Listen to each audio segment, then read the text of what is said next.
Gonna call to order the Town of Telluride Town Council retreat agenda. It is Thursday, March 13th. It is 9:02 a.m. We are live and in person in Rebecca Hall at 113 West Columbia Avenue, as well as hybrid and online. We are also streamed on YouTube. First item is to get the roll call, starting to my right. Ellen 11. EMP. Ashley Von Sprecken. And then right. And Teddy Erico as mayor. First item on the agenda, item number 1, public hearing items. Consideration of an appeal filed January 29th, 2025 of the Historic and Architectural Review Commission decision issued January 15th, 2025 of an appeal of the Historic and Architectural Review Commission chair decision issued October 18th, 2024 for the project title 129 North Aspen remodel. Summary. Consideration of an application for a minor scale addition in the historic residential zone district that will increase the structure's floor area by more than 10% but less than 25%, resulting in a building that contains less than 2,500 square feet of floor area per the Land Use Code 7-203A.1.C.2, and B, a minor scale alteration of the rated structure in the historic residential zone district that does not increase its floor area per Land Use Code 7-203.A.3.C.2. Legal description, lots 37, 38, 39, and 40, Block 4, West Telluride Edition. Address 129 North Aspen. It's in the historical residential zone district. The owner is Shane and Lenora Feeney. The applicant is Sante Architects, and the staff member is Kristen Vos Clothier, Historic Preservation and Planning Director. And there are a number of items in the packet as evidenced below in the agenda. The conduct of a quasi judicial public hearing is me, Teddy Erico, as mayor, opening up the public hearing, and just as I've done previously, introducing the matter for the public hearing. Below is to record the record documents in this public hearing, which consist of the following. Town of Telluride Home Rule Charter adopted on October 27th, 1977, as currently amended. The Town of Telluride Municipal Code adopted on July 15th, 1997, as currently amended. The Telluride Land Use Code adopted on March 15th, 1988, as currently amended. Town of Telluride Master Plan as adopted on August 29th, 2006. The appeal record and town council packet materials prepared by the Town of Telluride Town Clerk, and any other additional documents that may have been received from Monday to Thursday morning. To give everyone a little bit of an idea of how we're going to run this quasi judicial public hearing, we will start with a staff presentation of up to 30 minutes. Then we will have the appellant's presentation, which will be up to 30 minutes. The applicant's presentation, which will be up to 30 minutes. And then we will have council questions to the applicant, appellant, and staff. We will open up the process to public comment. They will be limited to 3 minutes per person. And then we will have staff response rebuttal, applicant response rebuttal, appellant response rebuttal. And then we will have final discussion and questions among council staff, appellant, and applicant. Then we will close the public hearing and hold town council deliberations and render or direct a decision. So seeing that, we are going to start with the staff presentation with Kristen Clothier. Kristen, thank you. Thank you. Good morning. So I'm going to quickly walk you through how we got to where we are today. I'm going to very quickly skip over some elements, just kind of highlight some key aspects, because I know you've all reviewed the very extensive record for this appeal prior to coming into this town council meeting. And so I'm not going to get into the very detailed aspects of this, but I'm happy to answer any questions in that regard later in the question and answer period. So quickly going through, this is the town council considering an appeal of a Historic and Architectural Review Commission decision issued January 15, 2025 on the 129 North Aspen remodel. So this is an appeal of HARC's January 15, 2025 decision to affirm the Hark Chair's October 18, 2024 decision to approve with conditions an application for a minor scale addition and alterations at 129 North Aspen Street, the project. The appellant appeals to Town Council pursuant to Section 7217A2 of the Town of Telluride Land Use Code. This appeal was submitted on January 29, 2025 by the Law Office of DeVore and Plumhoff, LLC, on behalf of Don Montgomery Jr., an owner of the property at 123 North Aspen Street, pursuant to Land Use Code Section 5207A23. So this is just the project, and what's proposed is alterations to a non-historic addition and alterations to a contributing primary structure. And that's the site. So project summary briefly, but with a little bit more detail. This is a minor scale addition in the historic residential zone district that will increase the structure's floor area by more than 10% but less than 25%, resulting in a building that contains less than 2,500 square feet of floor area per Land Use Code 7203A1C2, and a minor scale alteration of a rated structure in the historic residential zone district that does not increase its floor area per Land Use Code 7203A3C2. So the Hark Chair decision, which was the first step in this process, I'm giving you a very brief overview. And again, the record is extensive, and I know you've reviewed it. At the October 18, 2024 Hark Chair meeting, the Hark Chair conducted a public hearing to consider an application for a minor scale addition and alterations of a rated structure in the historic residential zone district located at 129 North Aspen. The Hark Chair considered this application at the August 23, 2024 Hark Chair meeting and at the October 18, 2024 Hark Chair meeting, and made a decision at the October 18, 2024 Hark Chair meeting. 10 of the conditions in the staff memo prepared for and discussed at the August 23rd Hark Chair meeting were addressed by the applicant in advance of the October 18th Hark Chair meeting, as summarized in the October 18th staff memo included in the record. Give me one moment.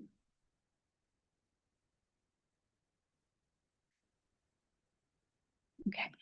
Sorry, I just had to open up my screen here. So the 10 conditions in the staff memo for August 23rd Hark Chair meeting that were addressed in advance of the October 18 Hark Chair meeting included a number of items. I'm just going to highlight a few of those here very briefly.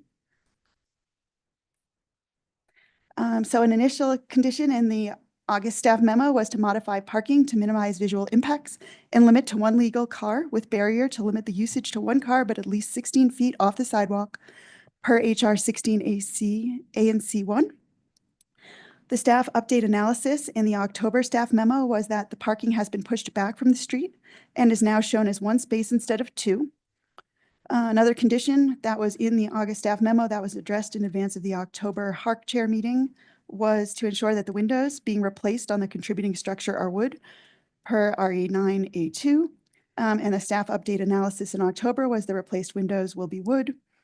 Another one was to revise the siding material to a more traditional material. And by October, the siding on the addition was revised to board and batten siding. Another example is in the August memo to reduce the number of step lights in the rear yard. And by October, the number of step lights had been reduced.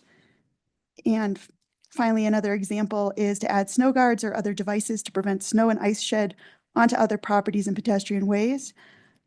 And by October, the snow guards had been added. And the reason I bring up a few of those examples here is just to illustrate to you that there was a very extensive staff memo and discussion at the August 23rd public hearing. A number of those items were addressed by the time we came into that October public hearing. And now I'm going to move into that hearing where the decision was made by the Hark Chair. So as you know, action by decision-making body per Land Use Code Section 5206D, after hearing evidence and considering the comments of all persons interested in a matter, the reviewing body shall render a decision accompanied by any necessary findings and have them entered into its minutes. In its findings, the reviewing body should report the facts found and its conclusions and whether the development application is approved with the conditions recommended for approval by another body, tabled or continued pending receipt of additional information or denied. The reviewing body shall not be required to take final action on a development application during the same meeting at which evidence or testimony from interested parties has been taken, and may continue the matter in accordance with the limitations set forth in section 5205C of this article. So that's the charge that our HARC chair had in making his decision. And upon holding the public hearing on October 18th, the HARC chair approved the proposed minor scale addition and alterations at 129 North Aspen based on the findings in the staff memo dated October 18, 2024, and with the following three conditions. One was provide more detail for a replacement door and transom if determined to be non-historic, modify the parking to minimize visual impacts, and limit one legal car by extending the stoop entry by 18 inches minimum toward the street, thus blocking the possibility of a second vehicle. And condition 3, provide either stone material in place of the current painted concrete foundation or an acceptable alternative material with texture relief, et cetera, per staff professional opinion. And now I'm moving quickly into the appeal. So this appeal first went to HARC. A notice of appeal was submitted on November 1st by the Law Office of DeVore Plumhorf LLC on behalf of Don Montgomery Jr., an owner of the property at 123 North Aspen, pursuant to Land Use Code Section 5207823, appealing the October 18th decision rendered by the HARC chair, approving the 129 North Aspen remodel with conditions. The appellant appealed the chair's decision to the full HARC board pursuant to Section 7217A2 of the Land Use Code, and this appeal was heard at the January 15, 2025 HARC meeting. HARC Chair Shambo was recused. Vice Chair Stacy Lake sat as chair for this item. Commissioners Lee and Ladanova recused themselves due to conflicts of interest. At the conclusion of deliberations, the following motion passed unanimously 3-0. Pursuant to Land Use Code, and let me just go back. I will tell you what their decision was, but first, this is what they had to make their decision based on. They had to, when considering an appeal, HARC had to consider only the record as compiled at the hearing or hearings before the reviewing body, and the record consisted of the development application, a transcript of the hearing before the reviewing body, and all minutes, notices, letters, approval, or denial resolutions and exhibits entered into the record by the reviewing body in reaching its decision. Based on that review of that record and that public hearing on the appeal, HARC moved to direct the town attorney to draft a resolution to affirm the October 18, 2024 HARC chair decision to approve the proposed minor scale addition and alterations at 129 North Aspen based on the findings in the staff memo dated October 18, 2024, and with three conditions pursuant to Land Use Code Section 7203A1C2 and Land Use Code 7203A3C2 with the following finding. The HARC chair did not act arbitrarily and capriciously, did not abuse its discretion, did not exceed its jurisdiction, did not act without proper evidence or sufficient factual basis, and did not fail to act in accordance with provisions of Title 18, the Telluride Land Use Code of the Telluride Municipal Code. And that motion was based on a review of the HARC chair record at a public hearing held on January 15, 2025, with notice of such hearing provided as required by the Telluride Land Use Code. So now, here we are today. That was sort of the run-up, just to give you a little background. Again, you've reviewed the record. So today, Town Council, as you know, but I will remind us that the standards of review for you is pursuant to Land Use Code Section 5207H. A decision of a reviewing body shall be affirmed when considering an appeal unless it is determined that the reviewing body acted arbitrarily and capriciously, abused its discretion, exceeded its jurisdiction, acted without proper evidence or a sufficient factual basis, or otherwise failed to act in accordance with the provisions of this title. The burden of proof shall be upon the appellant to demonstrate such grounds. And also pursuant to Land Use Code Section 5207N, appeal of an action of HARC shall be subject to any additional requirements of Land Use Code Section 7217. So your standards of review are the 5 bullets there. Your action, when you get to it, is pursuant to Land Use Code Section 5207I and J. Town Council may affirm or reverse in whole or in part, with or without conditions, the decision. Town Council may also remand the original request to the Historic and Architectural Review Commission with or without instructions, which may include other specific action on the request. To reverse, modify, or remand the decision on appeal, an extraordinary majority of Town Council, 5 council persons must so vote. In the event of disqualification of one or more persons from participating in the appeal, the number of votes necessary shall be reduced by the same number. I'm going over all of this for the benefit of town council, but also for the benefit of the public, so that they're aware of our process and how you will be making your decision. So the appellant made a number of statements in their notice of appeal.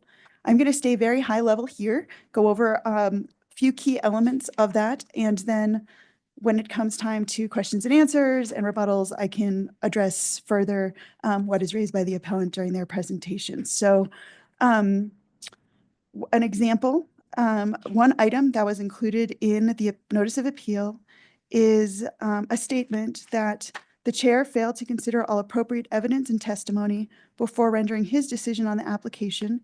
During the hearing, the chair referenced that he was prepared to make a motion on the application before taking any public testimony, and members of the public were not permitted to present slide presentations illustrating concerns during the testimony. I am going to speak to each of the items in that statement and provide clarification. So in review of the record, all testimony given during the public hearing by all interested persons in attendance, as well as all public comments submitted, inclusive of all presentation slides, were reviewed by the HARC chair prior to decision-making. The HARC chair specifically stated on the record, as recorded on 10/18/24 at 1 hour, 2 minutes, 40 seconds, that he read each public comment letter twice. To the second part of that statement, during the hearing, the chair referenced that he was prepared to make a motion on the application before taking any public testimony. A review of the record shows that the HARC chair specifically stated on the record, as recorded on 10/18/24 at 1 hour, 2 minutes, 40 seconds, as I said earlier, I was prepared to make some sort of motion versus elevating to the board, but I have made, just to clarify, no conclusion, so I will deliver it out loud now. At this point, the HARC chair delivered his decision for the record. The HARC chair also clearly stated on the record that this is a contributing house and that he takes this house and neighborhood very seriously. Finally, the statement that members of the public were not permitted to present slide presentations illustrating concerns during the testimony, just to provide clarification, per Land Use Code Section 5206C, at a hearing to consider a development application, the reviewing body shall review the data supplied by the applicant, review the findings and recommendations of the planning staff, and take testimony from all interested persons in attendance. A review of the record shows that the HARC chair reviewed the data supplied by the applicant, reviewed staff findings and recommendations, and took testimony from all interested persons in attendance. In addition, while the Land Use Code requires taking testimony from all interested persons in attendance, it does not require that persons in attendance be allowed to present slides during the public comment period.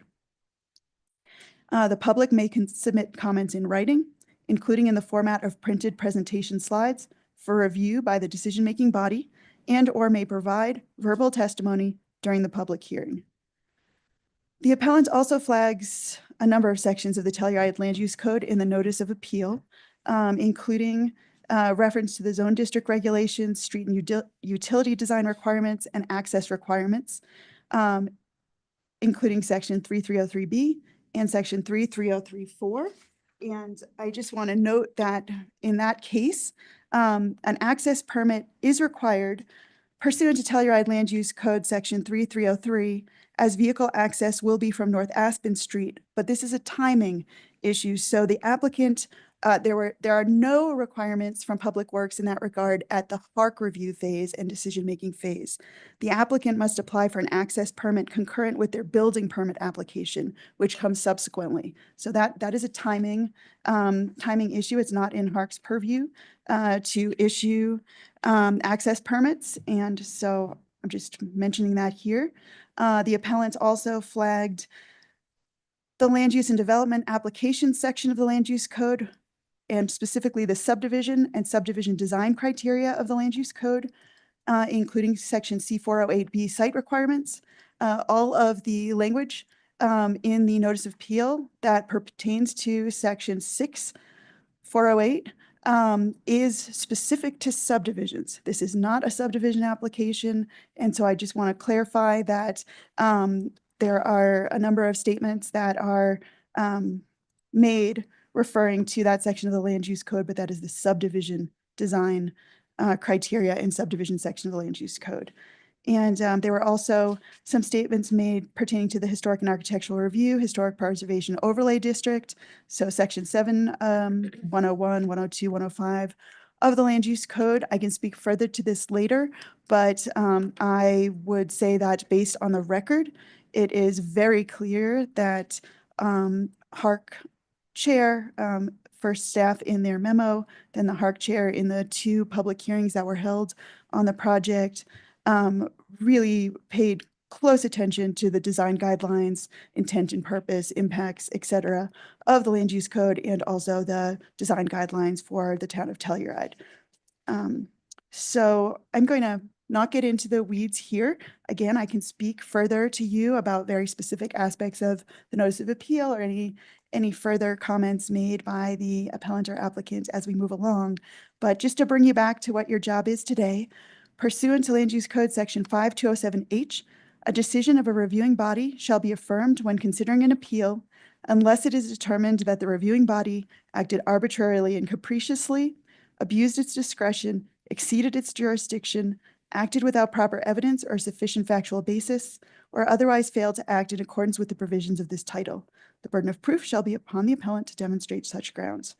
And I did provide you with, at the end of the staff memo, 5 proposed motions. And so I'm not going to go over them now, but so that you know, the proposed motions include a motion to affirm the HARC decision, reverse the HARC decision, modify the HARC decision, remand the matter to HARC, or remand the matter to the HARC chair. I'm going to end now, and I'm happy to answer any questions now or later on in this conversation. Thank you. Kristen, thank you very much. I prefer to hold all questions unless there's something urgent from council until we hear from the appellant and the applicant, if that's okay. And then Kristen, toward the end, when we deliberate, I may have you throw those criteria up for the purview that we have today. And then the last thing I'd like to confirm for the audience is, Kevin, the number of people that would have to vote on a motion for it to pass, since we are short 2, would that be 3? So the code requires, if you're going to reverse, remand, or modify, 5 of 7, an extraordinary majority. But it also calls out that if you lose 1, in this case 2, you reduce both the denominator and the numerator by those equal numbers.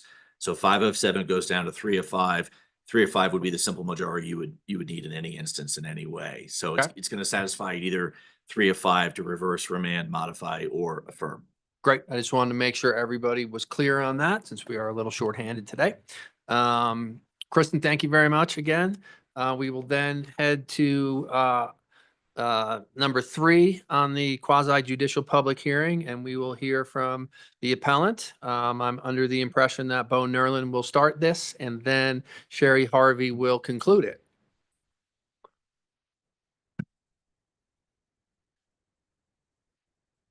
Yeah, thank you, Mayor. We also have Clint Rosenthal, who's applicant's counsel via Zoom. Great, no problem. And just remember, we've got you maxed out at 30 minutes for this. Thank you, counsel. Thank you, Mayor Errico. We appreciate the opportunity to be here. My name is Bo Nerlin. I'm the attorney for the appellant, Mr. Don Montgomery Jr. Also here is Ms. Harvey. We'd like to thank town staff and the council for our opportunity to present our concerns. With this appeal lodged by Mr. Montgomery, I'd also like to draw the council's attention to the numerous public comments which have been lodged in opposition of this project. These comments taken in a whole are evidence that there's a great deal of concern regarding the project by the surrounding neighbors. The project, if it's approved in its current iteration, will have a significant impact on the neighborhood. And it would be a loss of an example of a contributing property that supports the town under the HARC guidelines. Further, should the project proceed, we would lose 2 public parking spaces along North Aspen in exchange for 1 private space, and the creation of snow storage and drainage issues, which will impact the neighboring properties. With respect to the specifically lodged appeal, we've raised a number of issues in the notice of appeal, but I'd like to highlight a couple of them this morning. Pursuant to section 3303B of the Land Use Code, adequate vehicular access The purpose and intent of the access requirements is to ensure that a permit is not issued before building a lot unless there has been lawfully established right of way and vehicular ingress and egress.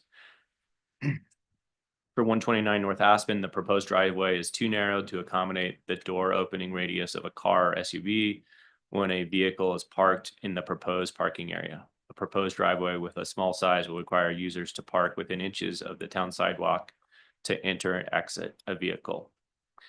Neither the applicant nor the HARC representative have provided comments from Public Works regarding the proposed curb cut for the project. We would also note that Town Public Works Department has not objected to the proposed cut, and it is a part of the building application process. However, that being said, the appellant is not aware of any other forum to which they are able to raise these concerns. We believe that it's appropriate to bring the issue to, or was appropriate to bring the issue to HARC at the time, and that the proposed cut for the project will have a significant impact on the surrounding neighbors and neighborhood. Absent a review through the HARC process, there's really not a public forum which allows for the impacted neighbors to highlight their concerns with the proposed curb cut. And with that, I'll try to proceed a little bit to show some of our concerns.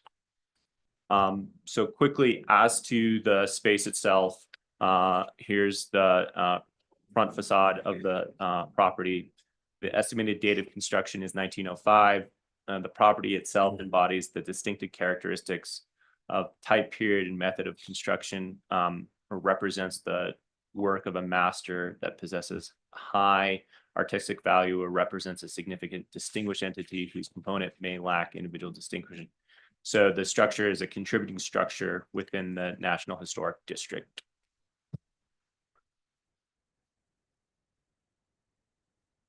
Trying to, no, it's.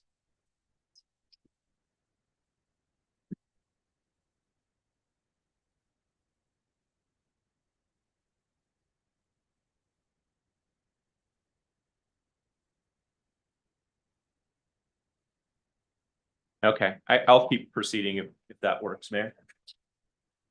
So the additional concerns is that the project does not adequately address snow storage from the site, from the town's design standard and construction specifications.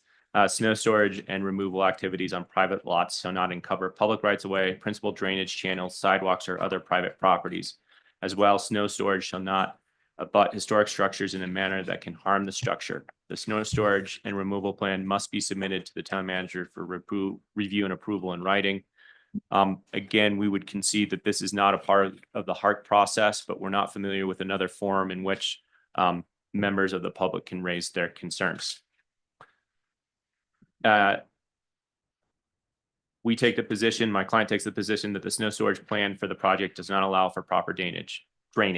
If the project is approved with the proposed driveway and curb cut, drainage will flow downhill and west of the project onto North Aspen and the surrounding properties, encumbering both public rights of way, drainage, and other private properties. One of the issues that was hit upon by Ms. Clothier was the concerns which we've raised with respect to the October 18th hearing before the chair. We have a different interpretation of what occurred that day. With respect to the testimony itself, at the 35-minute mark, Chairman Mark Shambaugh was prepared to make a motion on the project before there was any public testimony provided. This is at line 440 of the transcript.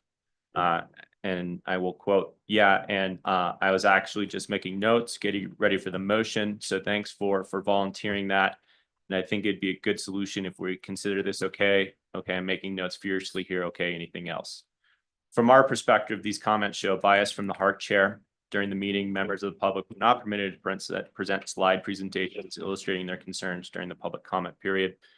We would also concede that this is not a right, but this has been the traditional practice that's been granted before other public comment periods before HARC.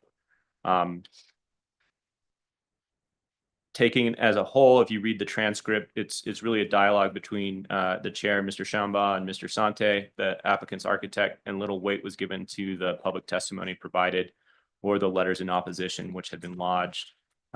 We believe that the predisposition of the board chair creates a disadvantage for any appealing party given the land use code, and as discussed by town council this morning, the extraordinary majority that is required of the reviewing body to overturn a prior decision.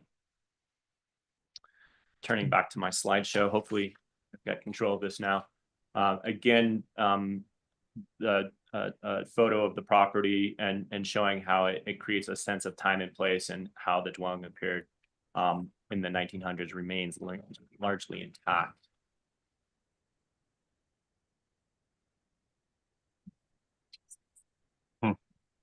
So this is just to the east of the property, which, excuse me, to the north of the property, which shows an example of a similar curb cut and driveway. This one's a foot wider. That's correct.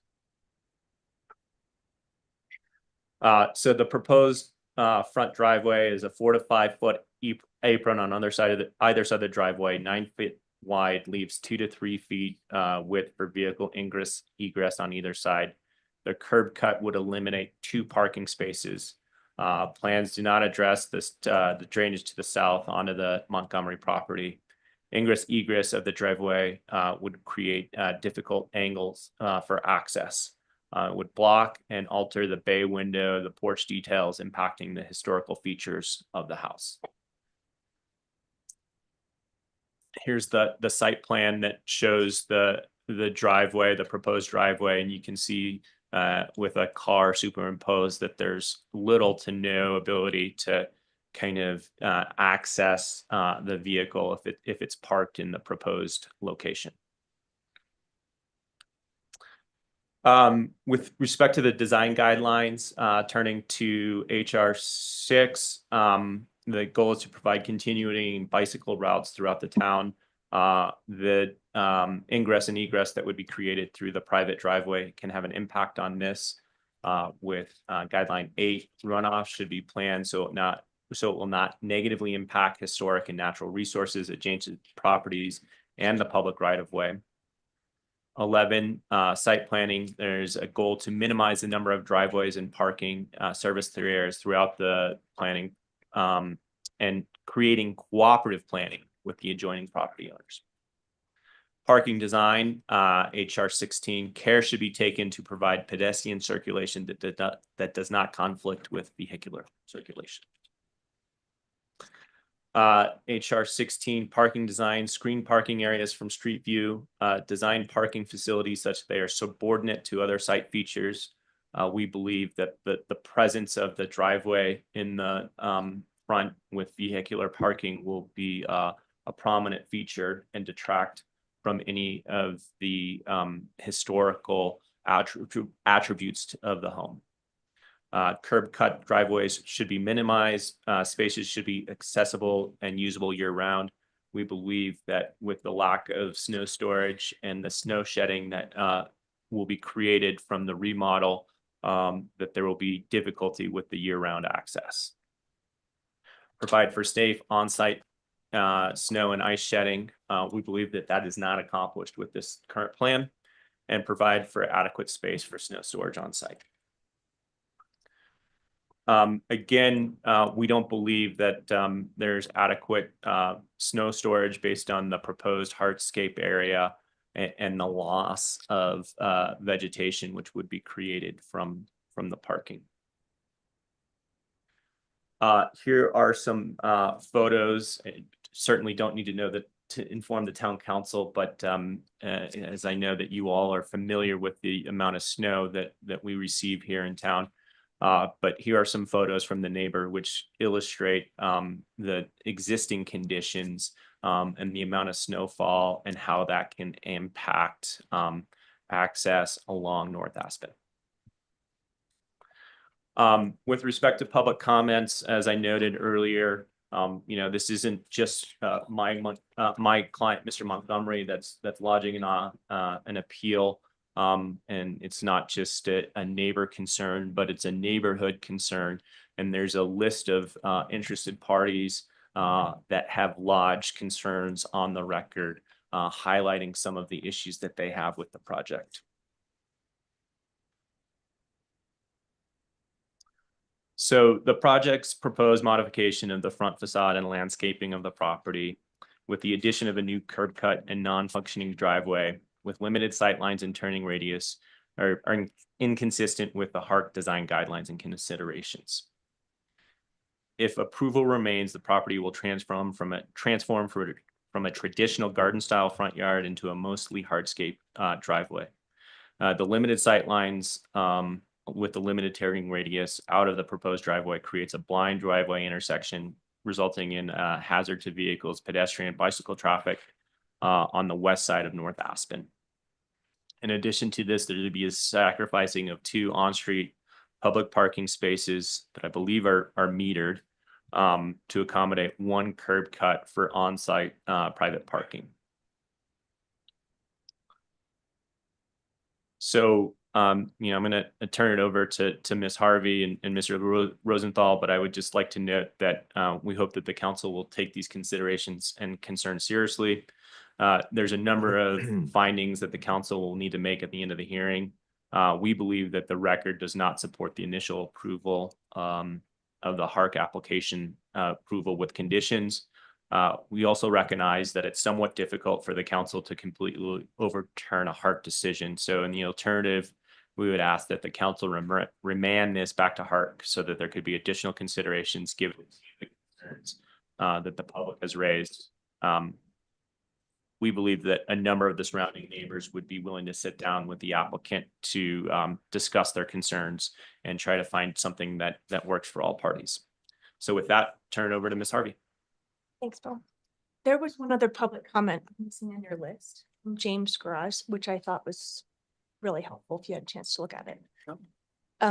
Before I run through my slides quickly, I wanted to touch on some of the points Kristen brought up. I moved to Telluride in 2007 and joined the HARC board in 2010. And in my 12 years on the board, we never denied anyone the ability to present slides at a hearing or pass out a photo. If anything, we tried to encourage public comment, tell people to thank you for coming out. So it was a bit of a shock when the day before we were told, and it might just be the new turnover with staff, that suddenly we're not allowed to present slides. If I knew that, I would have put the information that I wanted to say in coincidence with the photos on the photos. I felt as if Mark was getting a bunch of photos, but didn't get any points because it didn't have any words on it. So I felt like that was a impact that we weren't heard in those respects. And I also know Mark was coming out of an accident and there were problems with Zoom that day. So I think all in all, it was a pretty poor hearing in terms of things that could go wrong. And so I'm thrilled that we have this opportunity at town council to address and correct some of the problems that have been made on this application, as well as just look at the overall impact that maybe HARC didn't consider.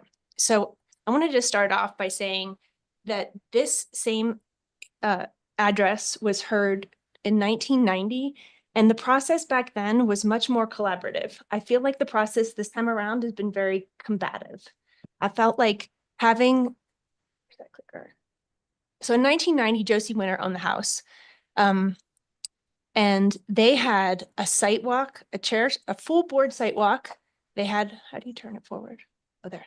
And they then had a work session, and then they had 2 full board hearings. And at the end,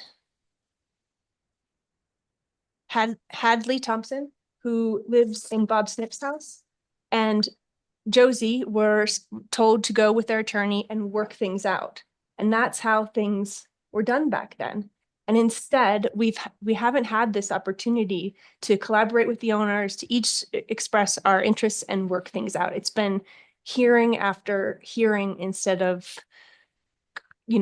back and forth information. So I don't understand why things are so different now when back then it seemed to be in everyone's best interests. So that's what I wanted to start off with. That's the letter between Hadley. So I lived in this house on the corner of Aspen and Columbia, which is now Paul O'Rourke's house from 2007 to 2000 and I think I moved out in 2017. This driveway did not work. We had a Toyota 4Runner and I could never put the kids in their car seats. This is a 1 foot wider driveway than what is being proposed. And this has snow melt, which the driveway being proposed does not. And this shows a curb. That curb takes up 14 inches out of the width of the parking spot, which this applicant doesn't have to even meet the land use code definition of a parking spot. So you can see here.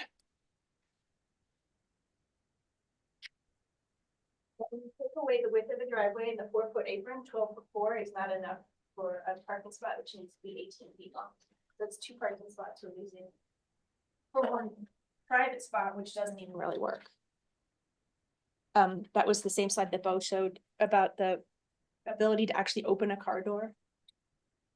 That's me hitting Poncho's post because you're coming down a hill and sliding, and we even had snow melt, so this does not have snow melt.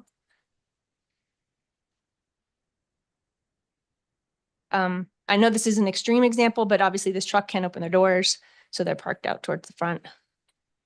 And I do want to say, this was a recent project Narches did. There's no ability for the town to make sure that a driveway works. This was obviously built so the person could get the extra square footage for covered parking. But I do think that should be part of the discussion because when you walk around town, you see this is a bit ridiculous. And like, whose responsibility is that to make sure that the parking spot actually is realistic? So here you can see a rendering by Mark that you can't open the car doors and there's no snow melt.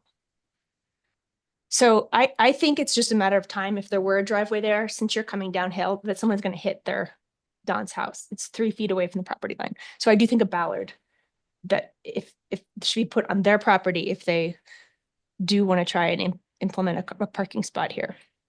And I wanted to show a picture of Oak Street because this has the most contributing houses and this is extremely efficient parking. There's only 1 curb cut on North Oak Street. The guidelines strongly advise not to put a parking spot in front of a historic house. And many of these houses have the opportunity to do that, but they've never done so. You can see here that if this car in front of Don's house were just down a little bit further, another car could easily have fit in between those two. So here you can see that this is part of the metered parking that town will be losing 2 spots on.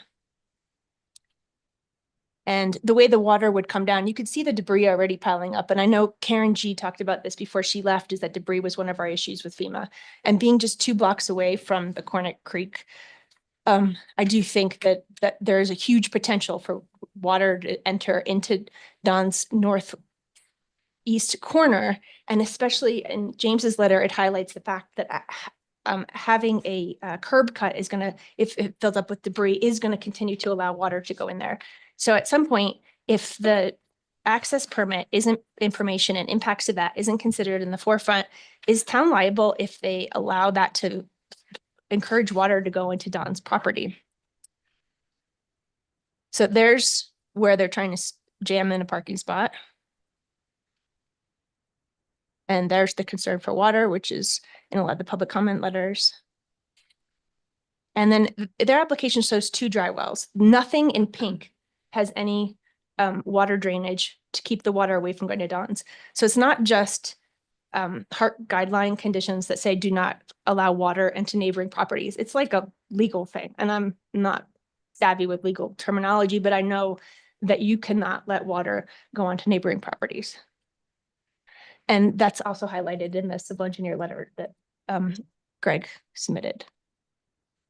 And so Don's house is obviously extremely historic. It's like, 1890s. He has a stone foundation. They have taken such great care and pride in their house. All of the glass is historic, original, tin ceilings, the chandeliers. This was the Veneta house. That's Mrs. Veneta that had the mercantile where the new bar is now open. They have just so much love for this house. And I would almost say that it is priceless. Their stone foundation would be greatly impacted by the water coming 3 feet away on that new curb cut. And so I wanted to highlight another issue. This was a project across the street from Kodo that the neighbors hired me on, because when you have a wall really close to the property line, like in this sketch, you need room to pour the wall. You need room for the shoring and you need room for the construction fence. So when the property line is all the way over there, you still need more than a foot. So the neighbors in Mike Wentworth's old house contacted me because they were really upset. There were trees on the property that got removed. And, you know, Sam and Tommy don't want to go around and deal with a construction fence that's outside of the property. And who's going to ensure that that doesn't happen when these issues happen here on this? And as well as there are 2 very mature trees which weren't on the applicant survey that are on the Montgomery property, which would be impacted. And then you can see to the north to Paul's house, which is my old house, how small of an area that is. And it's also going to have the same impact to Bob's.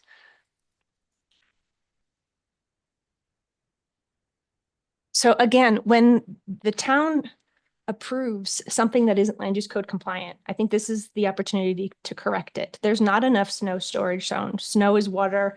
And if the drainage isn't correctly dealt with, it is going to have an impact in this. And you know, on the other hand, there have been some great improvements by Peter for the project. Getting rid of the glass sunroom will help to encourage a lot of what the guidelines promote for in addition to a contributing structure. And I think Nori Winter's letter also highlights a lot of the good things that have come out of this application, but I do think this is an opportunity to correct a lot of the things that have been looked over. And I think with that, yeah, I think that kind of covers all my points. And So Mayor, we would just ask that Mr. Rosenthal, also via Zoom, just add a couple of thoughts that he's got on behalf of the applicant. Sure. How much time do we have? 6 minutes. 6 minutes. Okay, thank you for letting me appear by Zoom. I think another issue that that's been touched on, but not necessarily fully, it was definitely not addressed in the HARC process, is the requirement that they address hazards resulting from a curb cut or driveway intersection. And that's HR number 6. And the general design considerations, general design 705B2, also require them to consider the impacts with respect to access, traffic, natural conditions, and hazards. One of the issues that's not on their site plan is that on Mr. Montgomery's property to the direct south of this driveway, there's a stand of aspen trees. And so the driveway, as kind of, you know, shoehorned in there as it is, also has a blind spot on the south where it crosses the sidewalk. So none of that was considered or addressed in the HARC process. And, you know, our issue is not only does Mr. Montgomery have little grandkids that play in front of the house, but this is a public right of way. And when you have cars backing across a sidewalk into a potential blind spot, that's a recipe for an accident. And as Mr. Nerlin mentioned, that, you know, this is our only opportunity to address that. And it should have been addressed at the HARC during the HARC process, but it wasn't. And so, you know, we think in terms of the fact findings that you could make is that you could reverse it based on failure to act with proper evidence or to consider the provisions of the title based on HR 6, HR 8, HR 16, HR 28, and General Design 7015.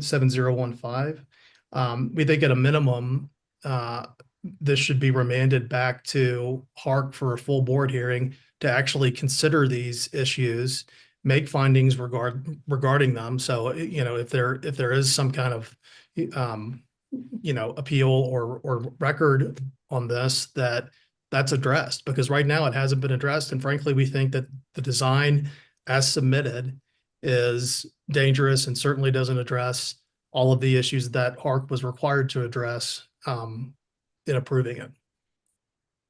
So the ask is to either reverse or remand back to the Hark Board so these issues can be addressed. Thank you. Great, thank you. Do you have anything in conclusion to wrap up? Not at this time, Mayor. Okay, great. Thank you very much. Then that will bring us to item number 4, and this is the applicant's presentation. And again, I'd like to remind the applicant, you have a 30-minute maximum for your presentation. I know we have Peter Sante stepping up into the hot seat, and we have Jim Mahoney also on Zoom, the attorney for the applicant.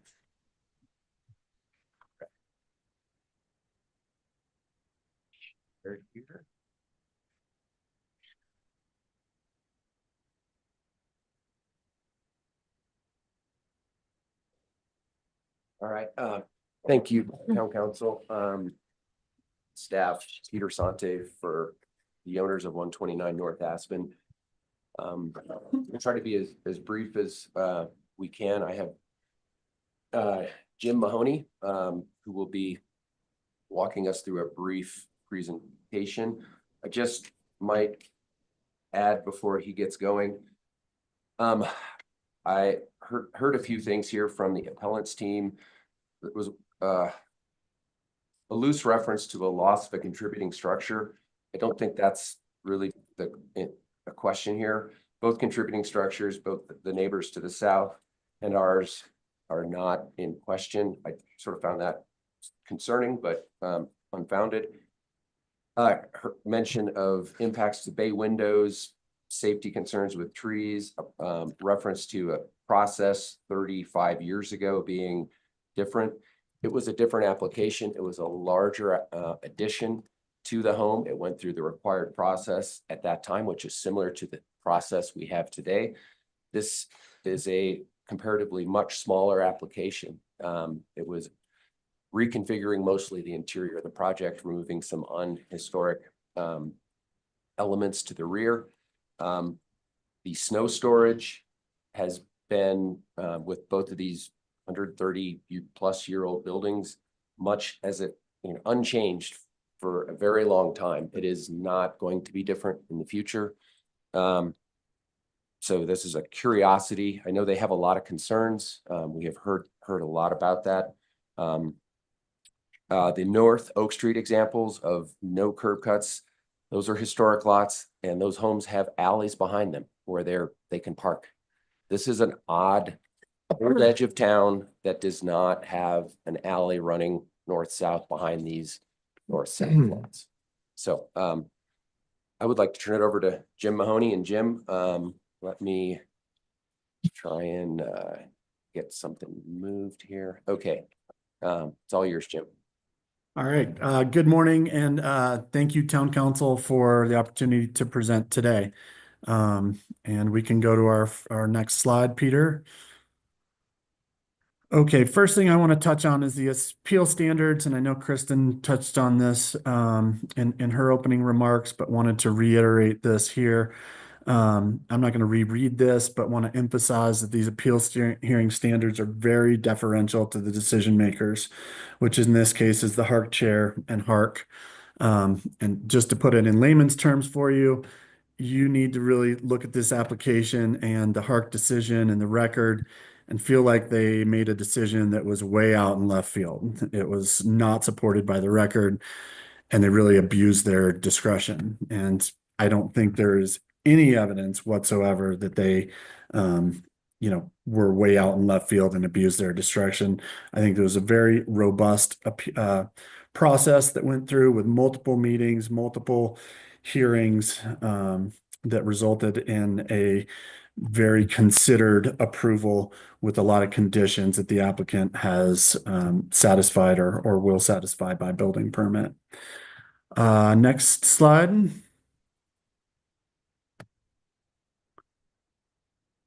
All right, so you guys have already touched on, and Kevin already explained the extraordinary majority, so I won't really touch on that. But the one thing I will touch on here on this slide is that you are to consider the record and only the record. And so the record was submitted and compiled before you, and now you're being introduced with a bunch of different information. I just want to emphasize that it is the record. You're really sitting in the review standards, in the reviewing body's shoes here and saying, hey, let's look at this record. Did they make a decision that's supported by the record? And I think that's very clear when you go through the, voluminous material that's part of the record, that there was not any abuse based on the record that you guys have before you. We can go to the next one. All right, so this is where we'll kind of go over some of the appellant's arguments here. The appellant keeps stating that this is a driveway. This is not a driveway. And when you look at LUC section 3-303 in its whole, it talks about adequate vehicular access, and that either needs to be by a road maintained by the town of Telluride, a public right-of-way dedicated and accepted by the town of Telluride, a private road or driveway. This property is served by Aspen Street, a road that's a public right-of-way and then maintained by the Telluride. So that's the vehicular access. It's not a driveway that's getting vehicular access to this property. It's simply an off-street parking space. And so those provisions that they cite on driveway size, those type of things, they're not applicable to this application. And I think Kristen also touched on that in her opening presentation. I think we can go to the next slide, Peter. So again, that section is not applicable. The applicable design section is LUC 3-109. Each off-street parking space shall be unobstructed area measuring not less than 8 feet in width, 18 feet in length, 7 feet in height, and have legal unobstructed area for access to a street and alleyway. You can see that this parking space clearly complies with the parking space requirements. And then with the curb cut, it'll have the unobstructed area for access to the street. So the applicant is compliant in that aspect. We can go to the next one, Peter, on curb cuts. Okay, so this is the applicable section on curb cuts. And again, as the applicant has conceded and, staff has presented to you, curb cuts are really the purview of Public Works. But here's the section here. It's the minimum number of curb cuts necessary to service the parcel are permitted. That's one curb cut in this instant. And as Peter has, mentioned, there's no alley serving these properties. This is why you have curb cuts, not only on Aspen Street, but on the kind of block above on Columbia. You have curb cuts there because there's no alleyway for off-street parking. And your code actually encourages off-street parking. And so then it talks about, for property being platted outside the historic grid pattern, no inter-exit located nearer than 50 feet to an intersection or 10 feet to an adjacent property line. Again, this property is not outside the historic grid pattern. It's within the north-south grid pattern of West Telluride there. So this section, again, is not really applicable. And then it does go on to say, even if it were applicable, that adherence to the requirements that would leave a parcel of property without vehicular access, either or both of these setback requirements may be reduced by the Public Works Department to permit a singular vehicular access point if Public Works finds that the intent of this section would still be served. So we believe the curb cut is going to be compliant, and when we go for building permit, we will simultaneously submit to Public Works, have talked to Public Works previously and got no negative feedback on that. But again, that wasn't part of the HARC process because it's not in HARC's purview. Peter, I think we can go to the next slide.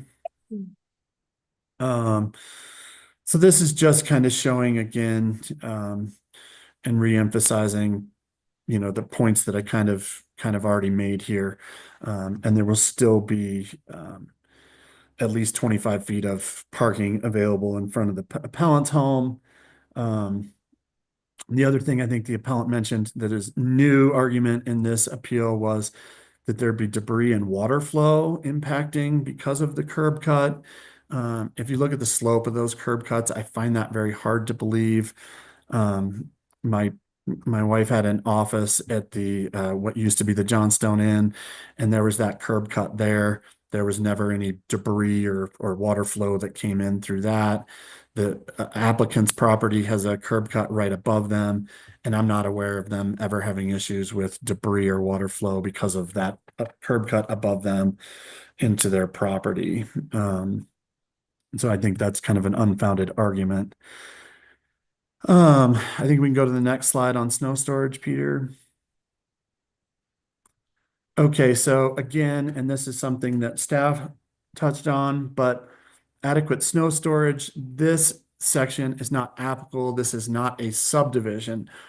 This section is only applicable if you're doing an entire subdivision. That subdivision needs to show that it has certain percentages of snow storage available for the overall subdivision. And so it's not applicable. But to touch on snow storage, because, you know, the applicant or the appellant keeps bringing that up, there's really not much change in the snow storage. And, you know, Peter and his team took pretty good pains to try to keep the area as permeable as possible, with the driveway using pavers and permeable surface around and under. So that's going to help with the drainage and snow storage. And let's see, if anything, really, with these properties, and you saw the historic photo with the bump out of the appellant's property, both properties contribute to the snow storage in between the two, but probably more the appellant's property, just because it's one shedding to the north, where ours is shedding to the south, and there's more sun that melts that. There's going to be snow guards on the roof. And so really there's not a change to historically what's happened on these two properties, despite the arguments otherwise. I think we can go to the next one, Peter. All right, so I think we've touched on this a little bit with the staff again, but they seem to think that the HARC chair was biased. And on your screen, you'll see how the HARC chair kind of addressed that. And if you watch that presentation, it's pretty clear that the HARC chair was trying to organize himself, and there were suggestions that it be elevated to the full HARC board. And he was trying to kind of gather himself, gather notes, kind of respond to that.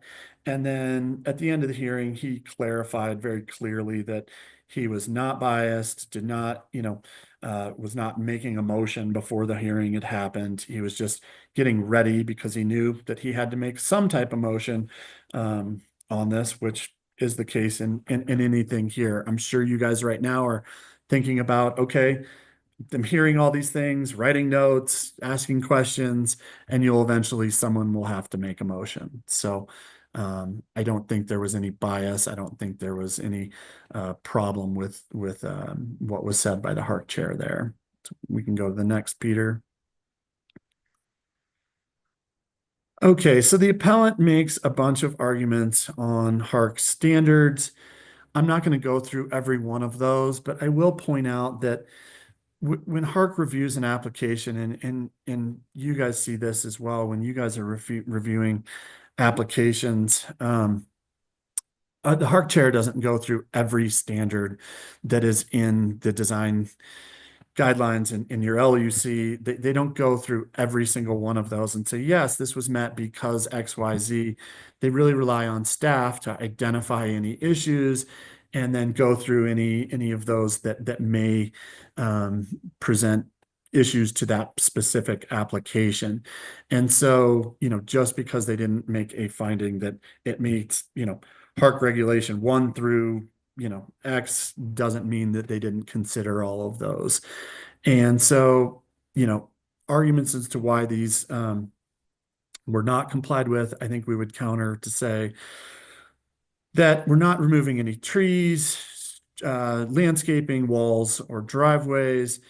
We don't believe that the curb cut actually impedes or creates a blind corner. They're pretty common throughout town and on this street. Site drainage, again, we've not really altered the site drainage. And as we go through with Public Works in our building application, if a drainage engineer is needed, we can certainly do that to make sure that we comply with requirements and any legal requirements to keep the water on that property. Point out the goal of your land use code is to encourage on-site parking, reduce visual impacts if possible, and conditions of approval, as staff pointed out, removed a second space to reduce impact, along with other conditions. The snow shedding, not really altering as I've gone through already, so won't go through on that one. I think we can go to the next slide, Peter. And, in conclusion, this is a fully compliant application. It improves the historic structure. It's not going to lose its contributing status because of, a well thought out parking space and change to the rear addition. It doesn't damage or impact the neighboring properties really in any way. It followed a very robust review process. I mean, we started this with submittals last summer, hearing in August, another hearing in October, an appeal hearing in January, and now another appeal hearing here in March. We are now, I don't know, 9-10 months into this application process. So it's been very, very robust. It wasn't arbitrary or capricious, any of the decisions that were made. There wasn't an abuse of discretion, and there's no showing that they were outside of the bounds of the land use code when they made this decision. And that's really all I have, and unless Peter has anything to add. Great. Thank you, Jim. Peter, anything else to add? Thank you. Thank you, staff presentation. Appreciated that. Great. Thank you very much for that. That brings us to item number 5 on the quasi judicial public hearing, and that is town council questions to the applicant, appellant, or staff. Do we have any questions from council for any of those parties? I love going first. Kristen, do you mind speaking a little to your, the way, I would just like to know your opinion on the water drainage concern, because it seems like we just have 2 different opinions, and I would love to know you as kind of staff person, how you see this. I wish I could respond to that with my personal opinion, but I cannot, because I, just as you are, am bound by the record in terms of what I can state here. So I can't give my my staff opinion or any additional insights that go beyond the record. So that's a tough question. I, just like you, reviewed the record in order to move forward with these appeals. And so I'm trying to think of how to answer that. I can't give you my personal professional opinion. I joined this team on November 18th. So I too, just as you are, am looking solely at the record as I need to be to bring forth, information for you to make your decision on how the initial decision was arrived at. Okay, thank you. Yeah. Ashley? I have a question about, I have a couple questions, but my first question is going to be about the visual impacts. And because it says that we encourage, off-street, on-site parking, but that that we would like to minimize visual impacts, which I'm assuming is the visibility of the vehicle. But I just want to make sure that I am interpreting what visual impacts actually means in that section. Is that to me? Yes. Oh, sorry. I'm just, the words in our code talk about visual impacts. Yes. In regards to, we want to encourage on-site parking, but to minimize the visual impacts, I'm assuming that is specifically relating to the visibility of the vehicle. Is that correct? And more broadly, the contextual impacts, the broader visual impacts of projects on, in the context of where they are in their direct vicinity and then beyond. So I hear what you're asking. I think what I can speak to, focusing on the record, is, and kind of going back to some of the slides that were just shown, the record demonstrates that there has been work done to make this parking space, this access point, be pervious to, in terms of the comparison between that paved driveway that was used as an example versus what they're proposing. This is just pervious. There was a visual that was provided by the attorney previously. So in terms of the visual impact of pavement, this is not a paved driveway that they have proposed and that has been approved by HARC.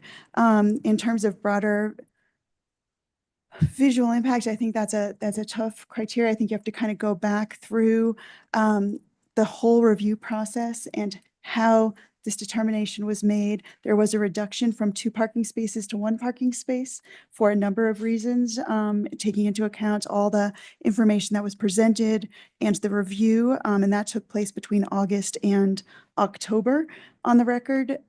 So as our decision-making bodies are making their decisions, they're thinking about all the various elements of the design guidelines, the land use code, and arriving at what they find to be a balanced position based on all of the information that comes into them throughout that hearing process.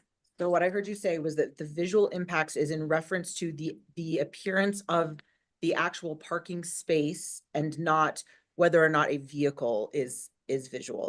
Is that what you just said? Is that because this is got grass with pavers around it, that is minimizing visual impacts compared to the all concrete parking space that's just up the street right next door? I think, And that the visibility of having a historic structure with a modern vehicle parked in its yard, that's not what that is supposed to be under consideration. I'm not saying that. Okay. I'm saying a number of things. One is that it's the broader visual impact. So part of it might be putting in a big paved parking space next to a contributing structure may not be appropriate. That's not what's being proposed here in that instance. It's also the visual context of that site in the neighborhood and its environs, the whole picture there. So it's all of those factors that come into that visual element, Can I if just that's ask a clarifying question? sure. really And Kevin, I think you have Just something to add.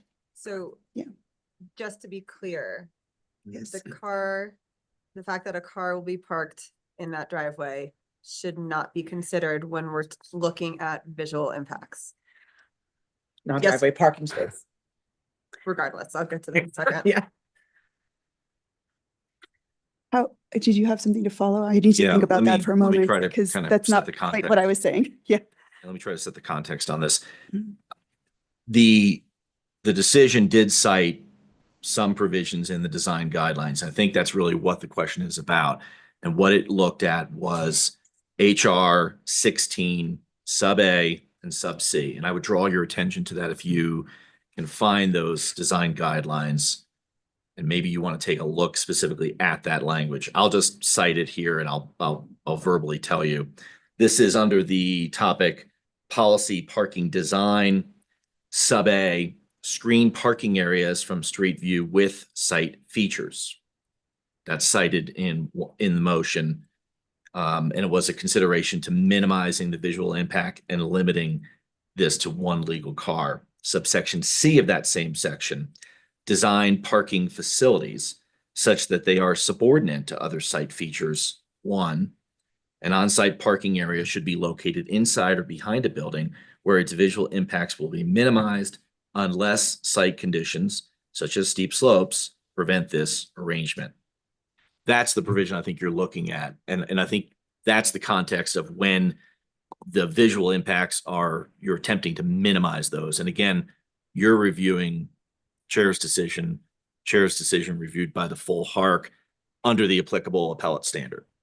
And just a clarifying question in regards to that, when we talk about site conditions such as steep slopes, we're talking about topography and not structure?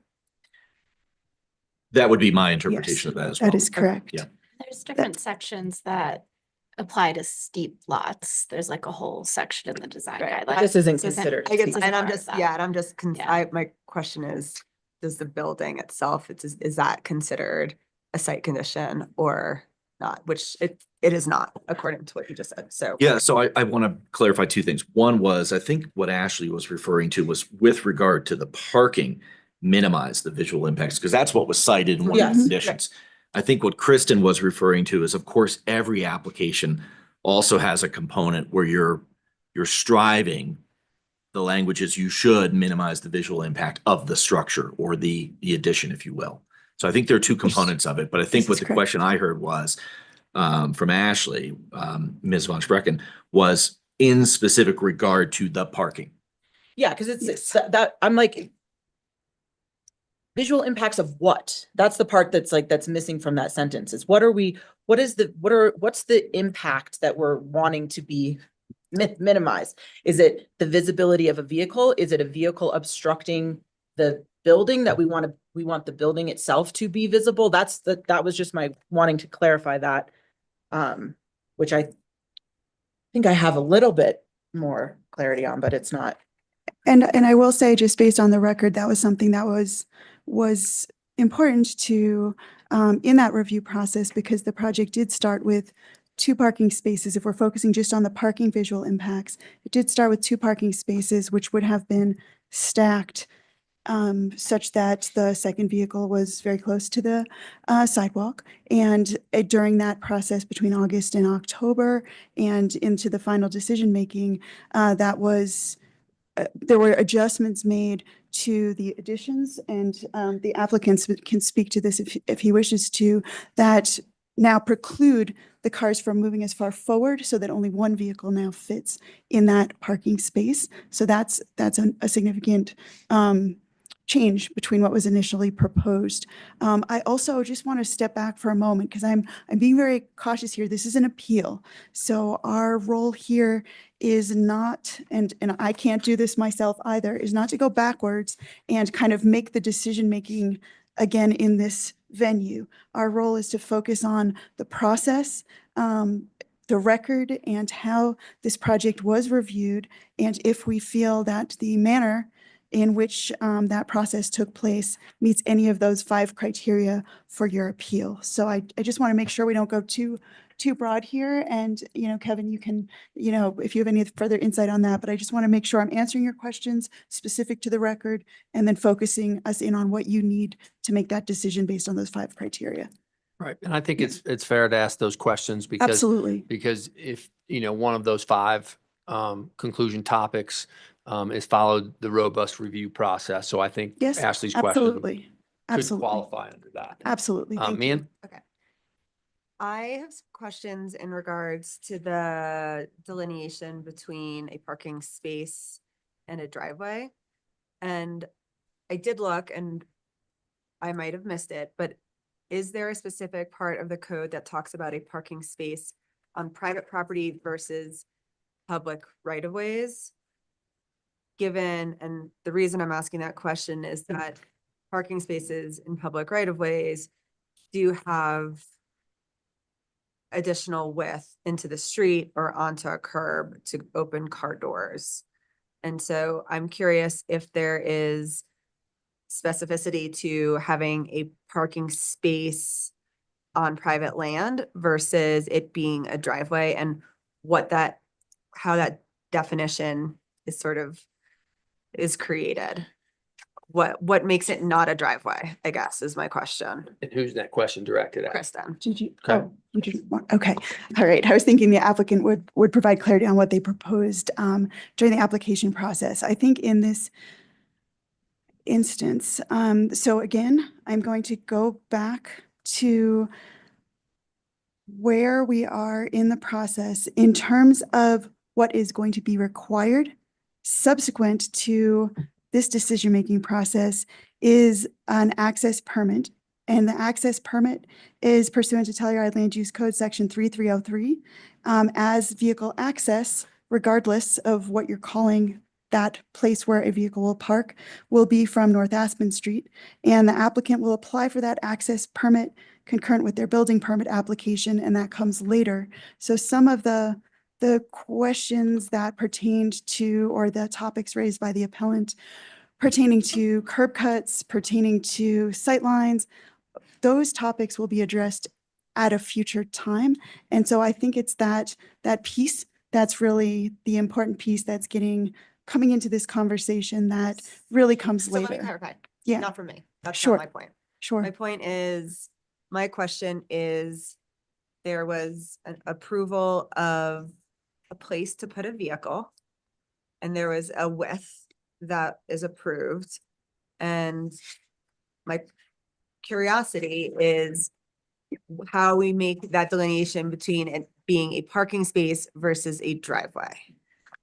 Yes. And I think further, I think my second question, this would be to you, Mr. Sante, is how are we going to ensure that the space will be utilized the way intended versus that vehicle being pulled closer into the front yard or closer to the street, because that is easier to utilize versus, as opposed to like what you drew in your diagram for approval.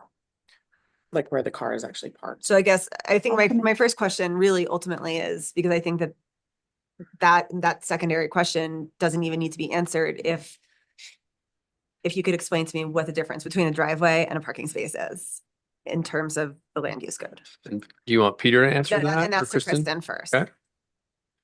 If I could have, I think I will ask, these questions are coming so quickly that I need to be able to refer back to the land use code. So if you could start with Peter and just give me a moment, because I'm trying to Sure. find the citation for it, if that's okay. Or Kevin. That would be Okay. great, to because I'm take trying it. to get to the citation quickly for Okay, you. so Thank I you. think I'll start it maybe with the second question first and then go back to the initial question.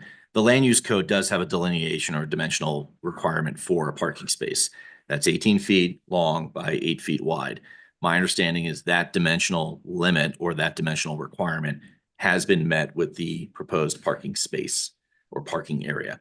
Right. The difference, I think, between a driveway and a parking space or a parking area, when I read land use code section 303B, when it's referring to a driveway, that's to show that across private property, you would need a driveway to access to a public road. This property fronts the public road already. Legal access has already been perfected. It's not an access issue. It's not an access issue.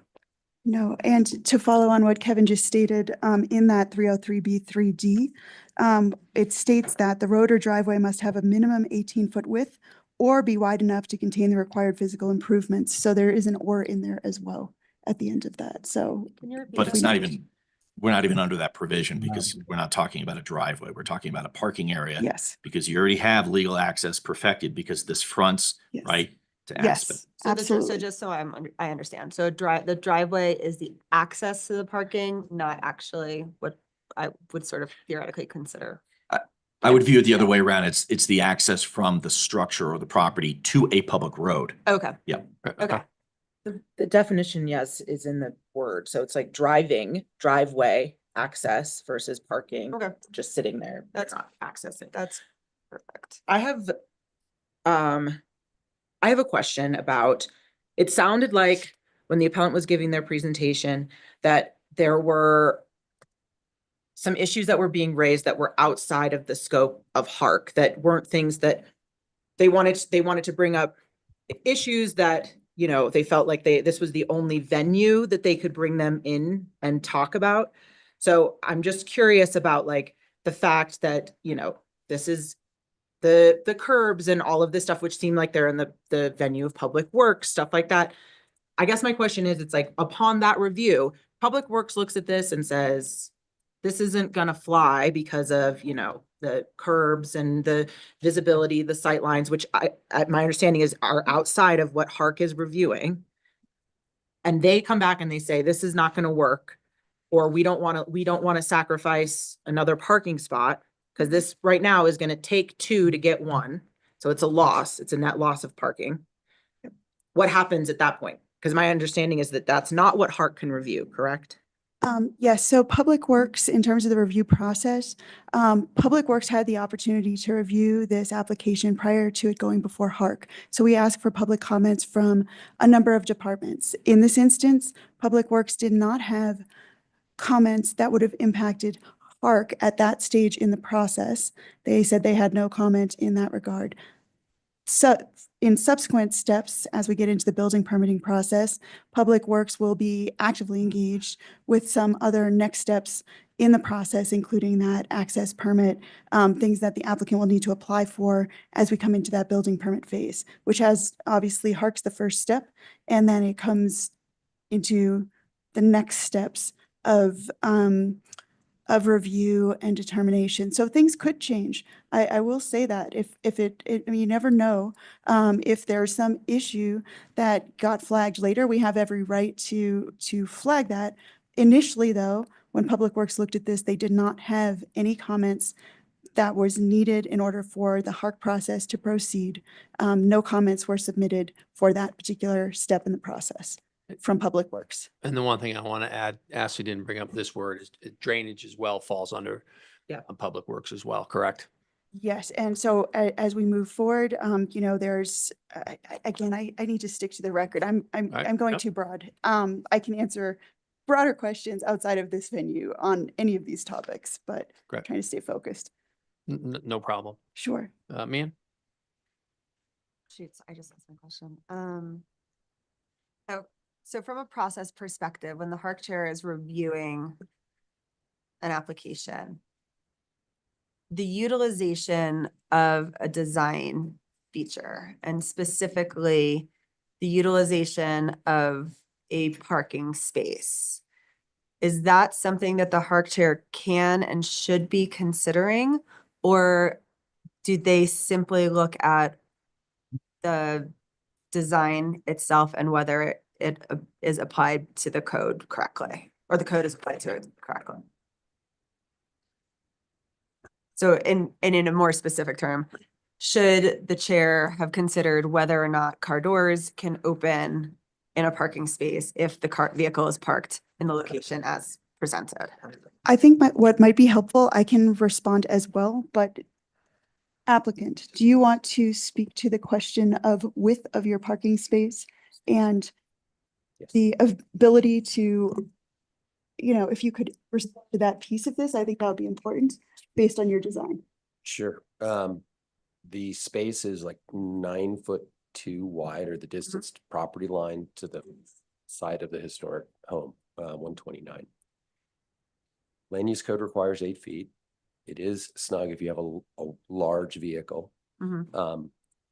That is, I am familiar in town with, and I know Sherry showed an image of a very steep driveway, and there are steeper ones to garages that you can not imagine cars getting into, or garages that are 8 feet wide, and you're like, how do you have to crawl up the back hatch, like once you've parked in there? And that, I think, exists across town in a compliant way. This, you know, if spaces, and Mountain Village requires 10 by 20, it's our maybe bigger cars, but a little more room. County I think does as well. Town's snug, 8 by 18 is deemed sufficient. There's no provision for needing more space for a particular car or particular doors. So it's on the users to figure that out and to not have a car that doesn't work for. So, Peter, could I also add to that real quick, guys? Sure. thanks, Jeff. Yeah, so I also think that. Hold on one second, Tim. You're going to have a chance to rebut. So, I completely and we're understand. asking questions. So that's the difference. I completely understand. How is this, my question is, and maybe it's rhetorical, but how is this not an expansion of the record right now with respect to the back and forth that's occurring versus, you know, what we've heard from HARC is that you need to be focused on the prior record. I mean, it seems to me that there's some additional statements that are outside of what was previously presented. Evan, I'll defer to you on that. I'm not interpreting it that way. I'm What not either. interpreting is a question about the parking area meeting dimensional requirements. which I think was an issue that you've raised on the appeal. And I think council's question is directly related to that issue that you raised on appeal. I'm not aware of any new information that I would ask maybe to strike the comment about Mountain Village at 10 by 20 and San Miguel County at 10 by 20. I don't think that's in the record. So I think we should disregard that. And I think That's fine. Yeah, that's all fine. of you can acknowledge that that's not in the record. That's the only thing I heard that it might intrude or might expand out of the record. Right, and that's a good call. It doesn't matter what Mountain Village, Montrose, New York City, it doesn't matter what anybody else does. It's what we do based on our land use code and what is followed. Nor is it in the record. I think it's the more important thing also, And component of that. I think to follow on your question, are we going back to responding to questions at this point? I heard Mr. Mahoney wanting. Oh, Yeah, okay. we interrupted Jim Mahoney. He wanted to add in, so we'll go back to Jim. Yeah, and so, I was just going to point out the same thing that Kevin did. It's the dimensional limitations that are in your land use code. And if those are met, which this parking space meets those, I think that's really what the reviewing body is looking at. If they were to go, well, it might not fit, so I think you need a bigger space, that's where I think you get arbitrary in this. And so that was just my response to that question. I guess to follow up on that, there is in the record a statement that that this parking space was cut down in size so as to not allow two vehicles to be able to park there. Which, and again, tell me if I'm going outside of scope, but implies that the reviewing body did not want a vehicle parked closer to the street and wanted that vehicle to be parked closer to the building. So at what point is the reviewing body, should they be considering whether or not that parking space can be utilized effectively as presented? Does that make sense? It does make sense. And I think I would sort of go back to what you were just hearing. The reviewing body is bound by the land use code as our staff when we're, reviewing projects, bringing forth recommendations, then the reviewing body. If the land use code has a specific dimensional requirement, as long as that's met, we can't kind of decide in this case, it should be wider than that or less than that. I mean, as long as that's met, that one's checked off. So that's something that is what the reviewing body is using as their criteria. You have the land use code, but the park decisions, you have the design guidelines, and as long as the land use code compliance piece is in place, which in this case it is for that space, the design guidelines are then what HARC is focused on, making sure are upheld. But HARC does that all the time. We have Yes. requirements, we have guidelines, and then HARC Puts conditions. puts conditions. HARC Yes. decides that buildings cannot be the maximum height that we're allowed. Like, Yes. it's not true that like whatever is written and I can do, then that's that. Like, No. there is flexibility in there based on Yes. So the design their personal guidelines. decision-making process. Yes, That's the right. design guidelines have a lot of are much more flexible and they are not prescriptive. The land use code is much more, is very much like, these are the standards. And do you see what I'm saying? Like, I guess there isn't flexibility on the land use code side in terms of you being able to go higher or lower than what's required. Whereas the design guidelines are, in subject to being applied by your decision-making body, I guess I would say. Dan? If I may cite a part of the land use code that I think gets to the heart of your Thank you. question. Section 3-109C, size, design, and access. The second paragraph starting, the minimum parking space dimension length of 18 feet for a parcel within the Telluride Historic Landmark District may be reduced should the parcel be a receiving site for a relocated, rated, or non-rated Telluride Historic and Architecture secondary structure. And the structure, excuse me, that just might be for structures. I might be incorrect. Now that I'm rereading, I had missed the part about the structure. The structure is utilized for private disregard. Apologies. Variation shall be considered. Apologize. It does say it can be reduced, but it is only in reference to structures. But, and we're also got to make sure that as we deliberate this in the future, that we're sticking to what our purview is for making this decision. And, you know, and one of those is, you know, arbitrarily, capriciously, and when the time's right, we'll have you put those 5 categories on the screen so we can reference them and determine if we think that there was any, you know, inappropriate behavior by the Hark chair. If now is a good time, I did have a question regarding that You bet. explicitly to the appellant. We haven't heard from you, Dan, so that's great. Thank you. And so my question is this to the appellant team. The 5 criteria that are allowed for us to overturn or remand this application did the reviewing body act arbitrarily and capriciously, abuse its discretion, exceed its jurisdiction, act without proper evidence or sufficient factual basis, or otherwise fail to act in accordance with the provisions of this title? So my question is, in your opinion, which of those criteria have been violated or have not been met by the applicant or the reviewing body? Yeah, thank you. Yeah, and I think Clint tried to hit upon that with his closing, but you know, I would say that in essence, we feel like that there were 2 instances that arbitrarily and capriciously some of the issues that we highlighted with respect to the hearing on the 18th and the language that was used by the Hark chair in terms of the preparedness to make a motion before public testimony, and the concerns that we ran into with respect to what Ms. Harvey indicated has always been the standard in terms of the ability to share materials, and that issue that was denied on the 18th.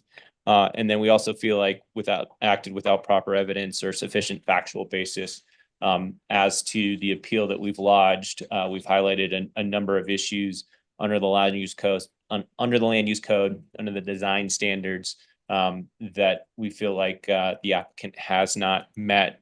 I thought it was a little bit curious with respect to what Mr. Mahoney had said in terms of, hey, Hark does not go through every standard, but they are required to consider every standard.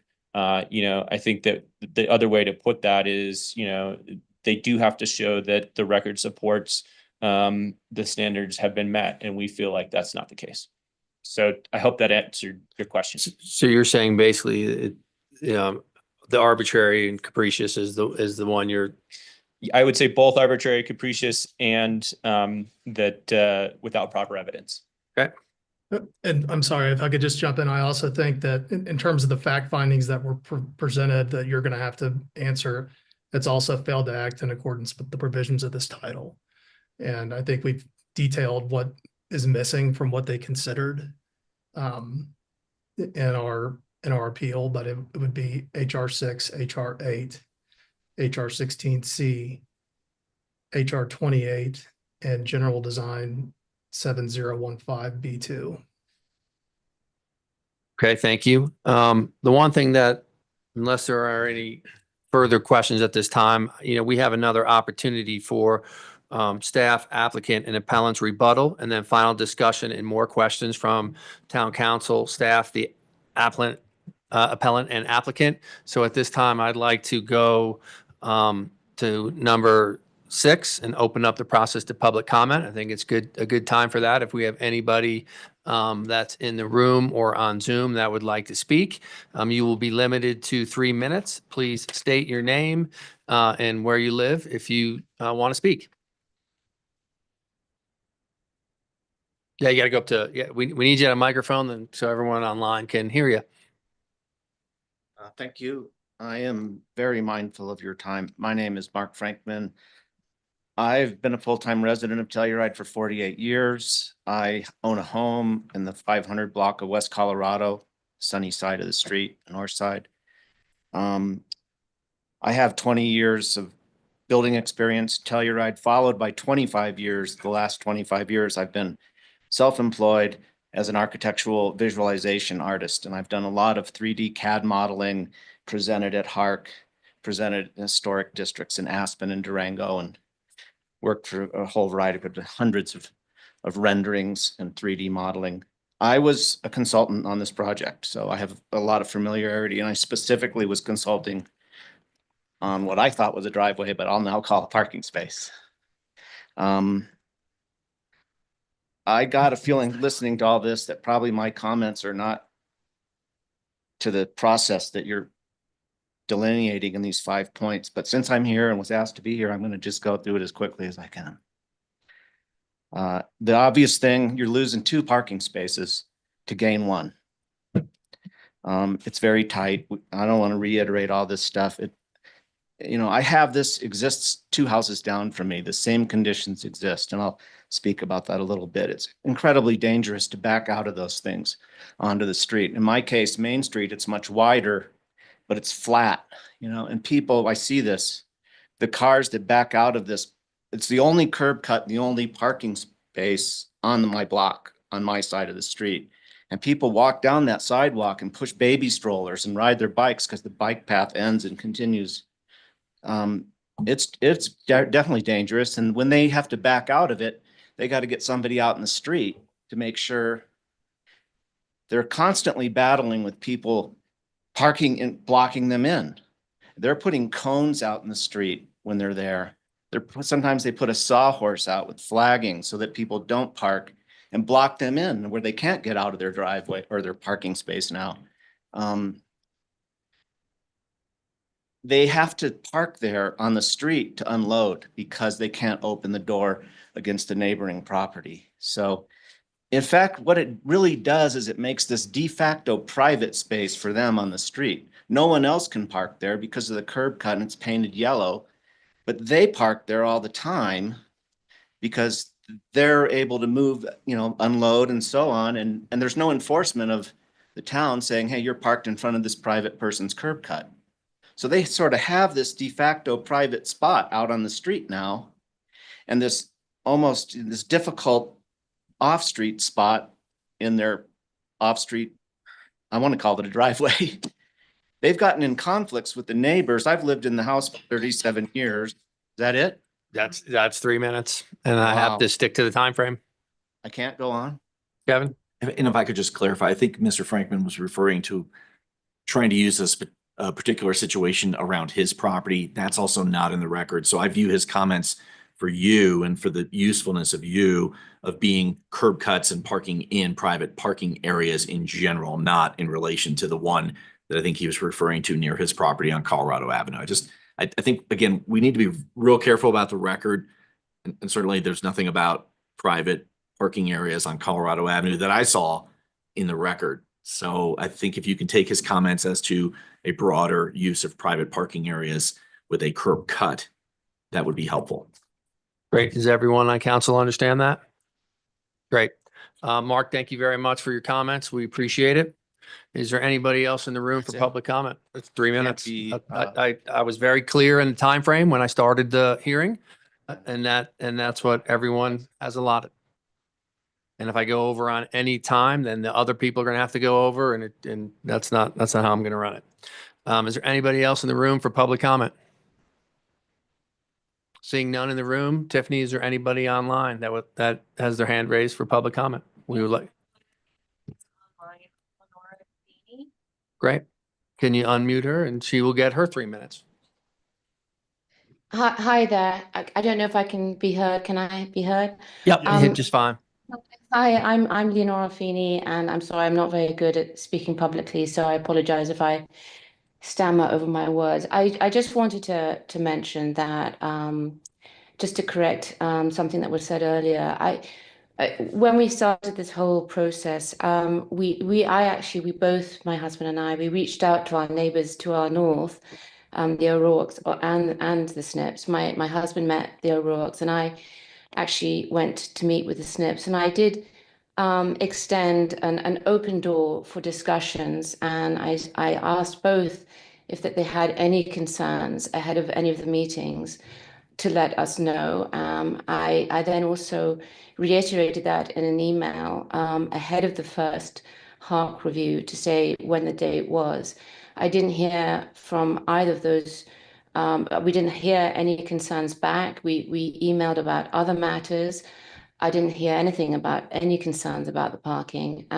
It wasn't until Mr. Montgomery brought his appeal forward that they then came in with him. But I just wanted to say that one of the reasons that we bought this beautiful property in town is because, you know, we love historic houses. We love the historic nature of Telluride, and we specifically decided to work with Peter Sante because he is he's worked with historic houses previously and has a very good reputation for being extremely conservative with regards to any work that he does on those. And so with regard to the parking space, you know, obviously to remodel this house, we're having to put in a considerable amount of money into this house to bring it back to its former glory and to replace the very ugly addition at the back.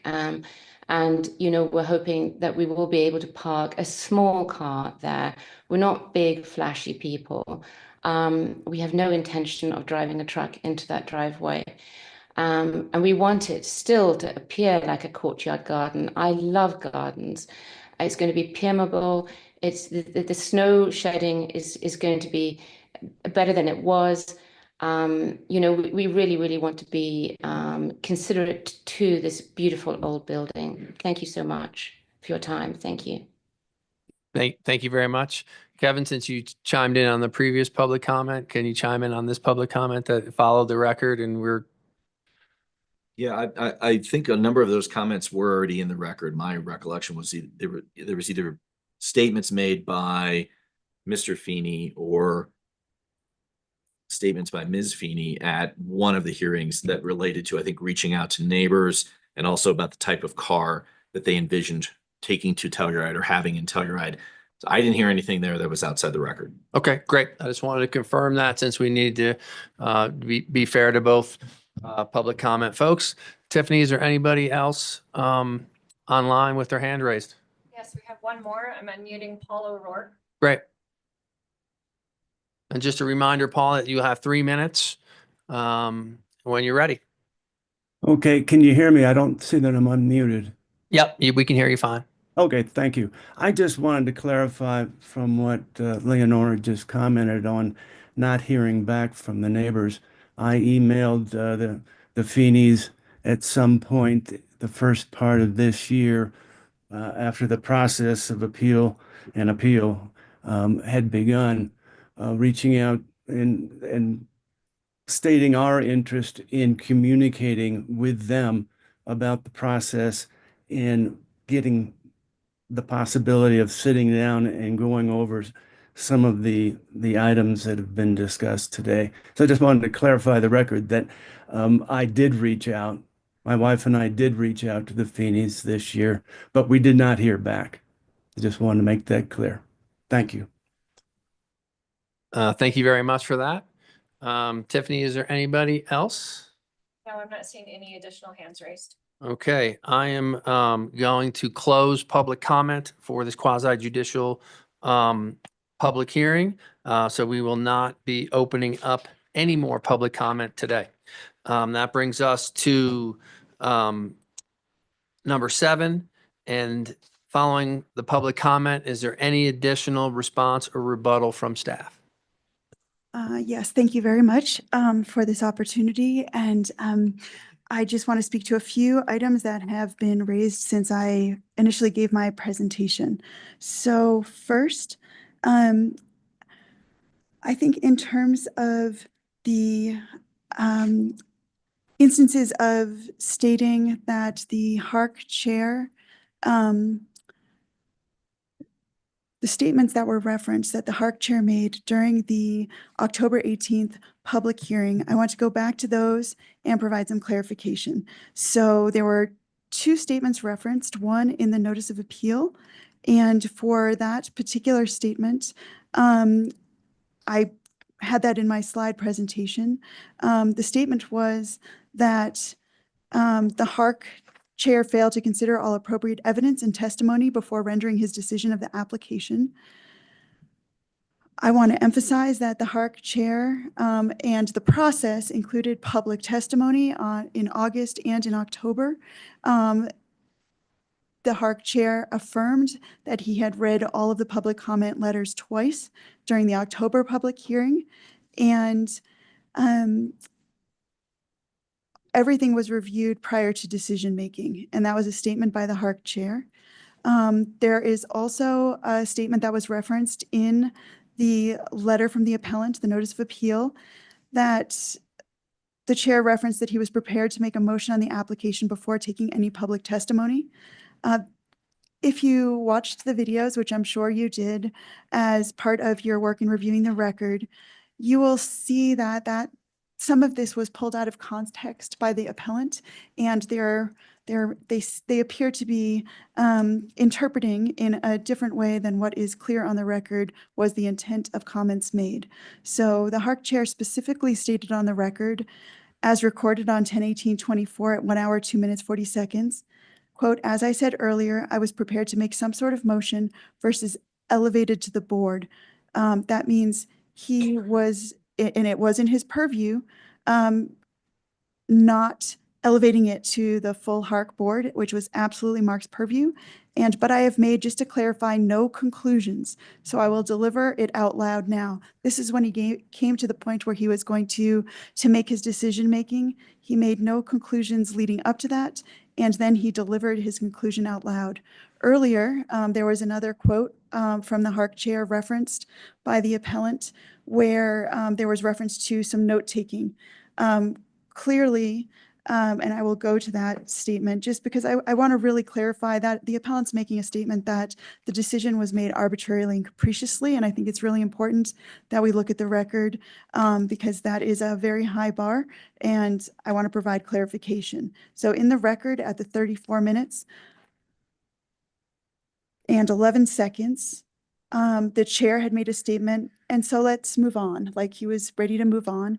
And the applicant asked if they could just add one more thing, and they added one more comment. And it was at that point that the chair said, "Yeah," I'm going to quote it directly, "Yeah, and I was actually making notes, getting ready for the motion. The intent of that is we all take a lot of notes as we are sitting in these public hearings. I take so many notes myself, trying to absorb information and be able to refer back to it later in the hearing when it comes time to make decisions." And he says, "Thanks for volunteering the information. And I think that that'd be a good solution if we consider this. Okay, so I'm making notes furiously here, just trying to absorb information is the way it comes across. If you watched that video, he was taking notes, and then at the very end, going back to that quote I just read, made his determination. I also want to remind you that of the fact that the appellant keeps bringing up the inability to present slides, but that is not required. And not everything that was required was followed in terms of process, procedure. And I can go back if you wish, but I won't take your time now to reading through what the requirements are in terms of process and procedure, what was actually done, and which elements are not required. And those slides that were referenced were reviewed by the HARC chair in physical form and referred to during public comment as well. And you saw that on the record. I think also in terms of the parking piece and the reference to perhaps this acting without proper evidence or sufficient factual basis, et cetera, you saw the record. You saw all the information that was included in that review process. And I will go back to the fact that one of the initial conditions in the August staff memo was to modify parking to minimize visual impacts. And this goes back to your question earlier. Staff put in their memorandum, modify parking to minimize visual impacts and limit to one legal car with barrier to limit the usage to one car at least 16 feet off the sidewalk per HR number 16A and C1. HR 16 was one of the items referenced by the appellant. I'm bringing this up to point out that there were 2 parking spaces. This was taken into account. The minimizing visual impacts was absolutely flagged at the very beginning of the process in August. And by the time it came into that October hearing, the parking had been pushed back from the street. It's now showing as 1 space instead of 2. So there was a lot of responsiveness to things like visual impacts, all of the elements of the design guidelines.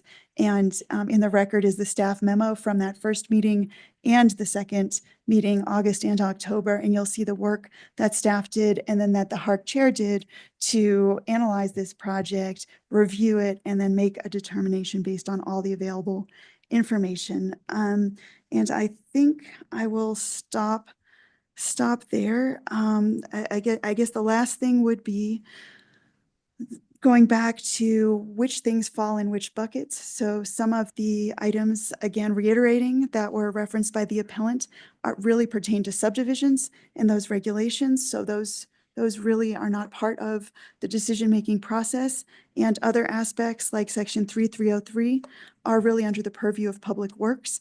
So I'm trying to make sure we're focused on the specific record and the elements of HARC's decision-making.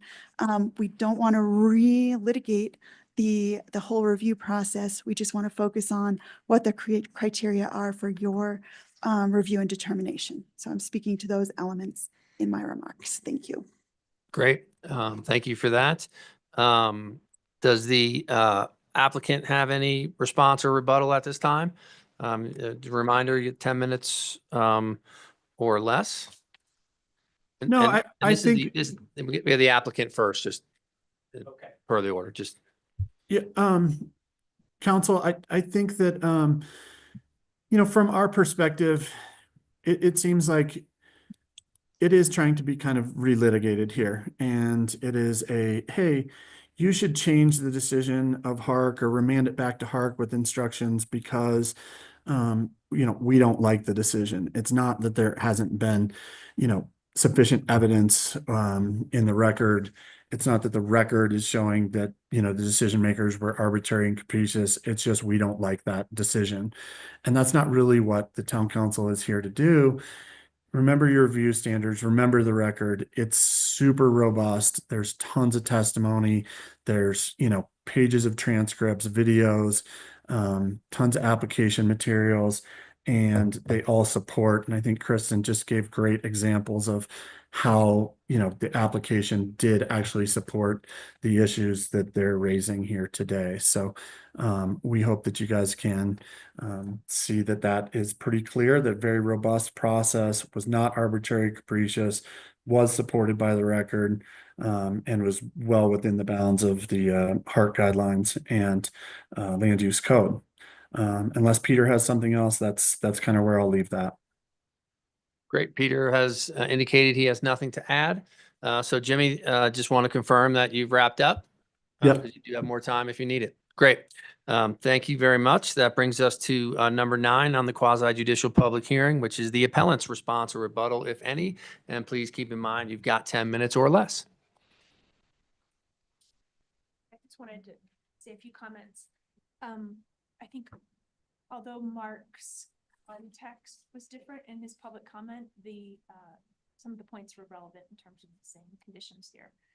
I do think another point that I had shown in a previous hearing that is part of the record is that there are houses on Oak Street that do not have alley access and do not have driveways, including Rudy Davidson's. That was in both of the slides, although I couldn't share that at the HARC chair level.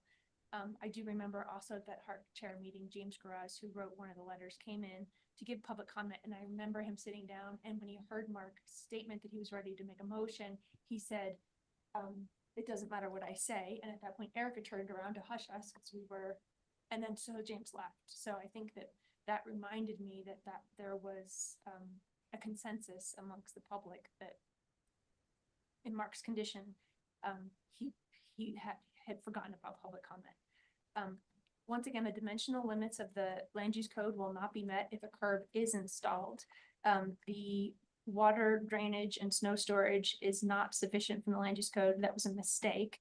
And I think that if the town passes an application that does not have sufficient drainage or snow storage, that at some point the town would be on, would be responsible. And I think that site drainage we've showed is inadequate. That was also part of the record.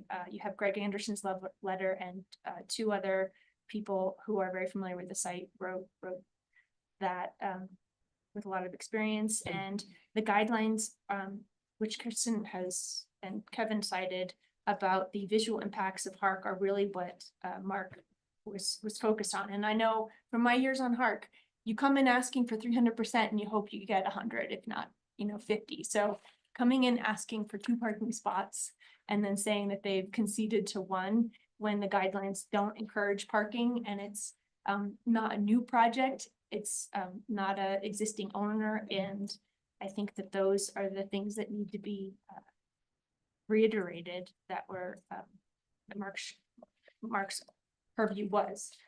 That's it from me. Thank you. And Bo, do you have anything else to add? Just briefly, Mayor, again, we really appreciate this opportunity before the council. Know that you guys have a lot on your agenda. We appreciate the work that staff has done to get us to this point. We appreciate the record that's been created and the work that was put forth with respect to the October hearing and then the appeal to the HARC board in January. I would reject the premise that we've introduced any sort of new information this morning. Everything that we've been provided thus far this morning has been part of our materials that were a part of the record for consideration. We do not believe that the HARC decision rendered on the record adequately addressed the safety of the curb cut driveway and the runoff issues. We've tried to highlight those issues as we did in October, as we did in January, again this morning. HARC does not go through every standard, but they're required to consider every standard with an application. And we don't believe that all of the standards were addressed as Mr. Rosenthal hit upon. And then lastly, we do believe that the driveway itself will have a significant visual impact on the facade of the property. I think that this is part of the goal and information that we've tried to get across the whole time here. It is an example of a contributing structure, and it will be significantly altered with the facade should the driveway proceed. So that's everything from me, Mayor. Great, thank you. Mr. Rosenthal, do you have anything to add since you have some time left? Sure. I would just, going back to some of the questions that were asked by council in terms of what are we supposed to consider? Is it just the dimensions? And I think the HARC guidelines speak to that. I mean, it says that HARC has to consider the impact of the curb cut on the proposed project and the accessibility of the parking space. So it goes beyond like, does this fit within the dimensions? It goes beyond like, what is this driveway going to, how functional is this driveway going to be? And then again, and in the general guidelines, it talks about, considerations with natural conditions, traffic, and hazards. And I think we heard some public comment that, these driveways, once they're in, it's really hard to minimize the problems that they create. And here, I just don't think that was really, I mean, you can look through the record I have. HARC never considered that. And it was something that we believe should have a fulsome discussion. And, because once the cat's out of the bag, it's gone. I mean, it's not just about what the applicants are going to do with it. It's about what renters are going to do with it. It's about what subsequent owners are going to do with it. And that's why we focus beyond just what the applicant's intended use is. And it's how does it impact the project? And I don't think that HARC fully considered that. And I think at a minimum, it should get remanded so that can be fully addressed. Great, thank you. Does that wrap everything up for you guys? Yes, thank you, Mayor. Okay, great. That brings us to item number 10, and that will be final discussion and questions among town council, staff, appellant, and applicant. Are there any further questions from council to any of those three parties? The only remaining question I have, and it's a bit of an aside, it's for the manager, and it's in regards to the snow storage plan and the sort of timing of that. And we heard it briefly earlier, discussing how that process is, of course, separate and done either tangentially or subsequently. I'm just slightly unfamiliar with the timing of that process. My question is there any irregularities with that process for this project in regards to snow storage? Yeah, so the snow storage plan, and I will get with obviously our team for a more thorough answer, but it is a standardized practice. So that's something that was relooked at this year. So there was a few updates, but usually there are no updates to that.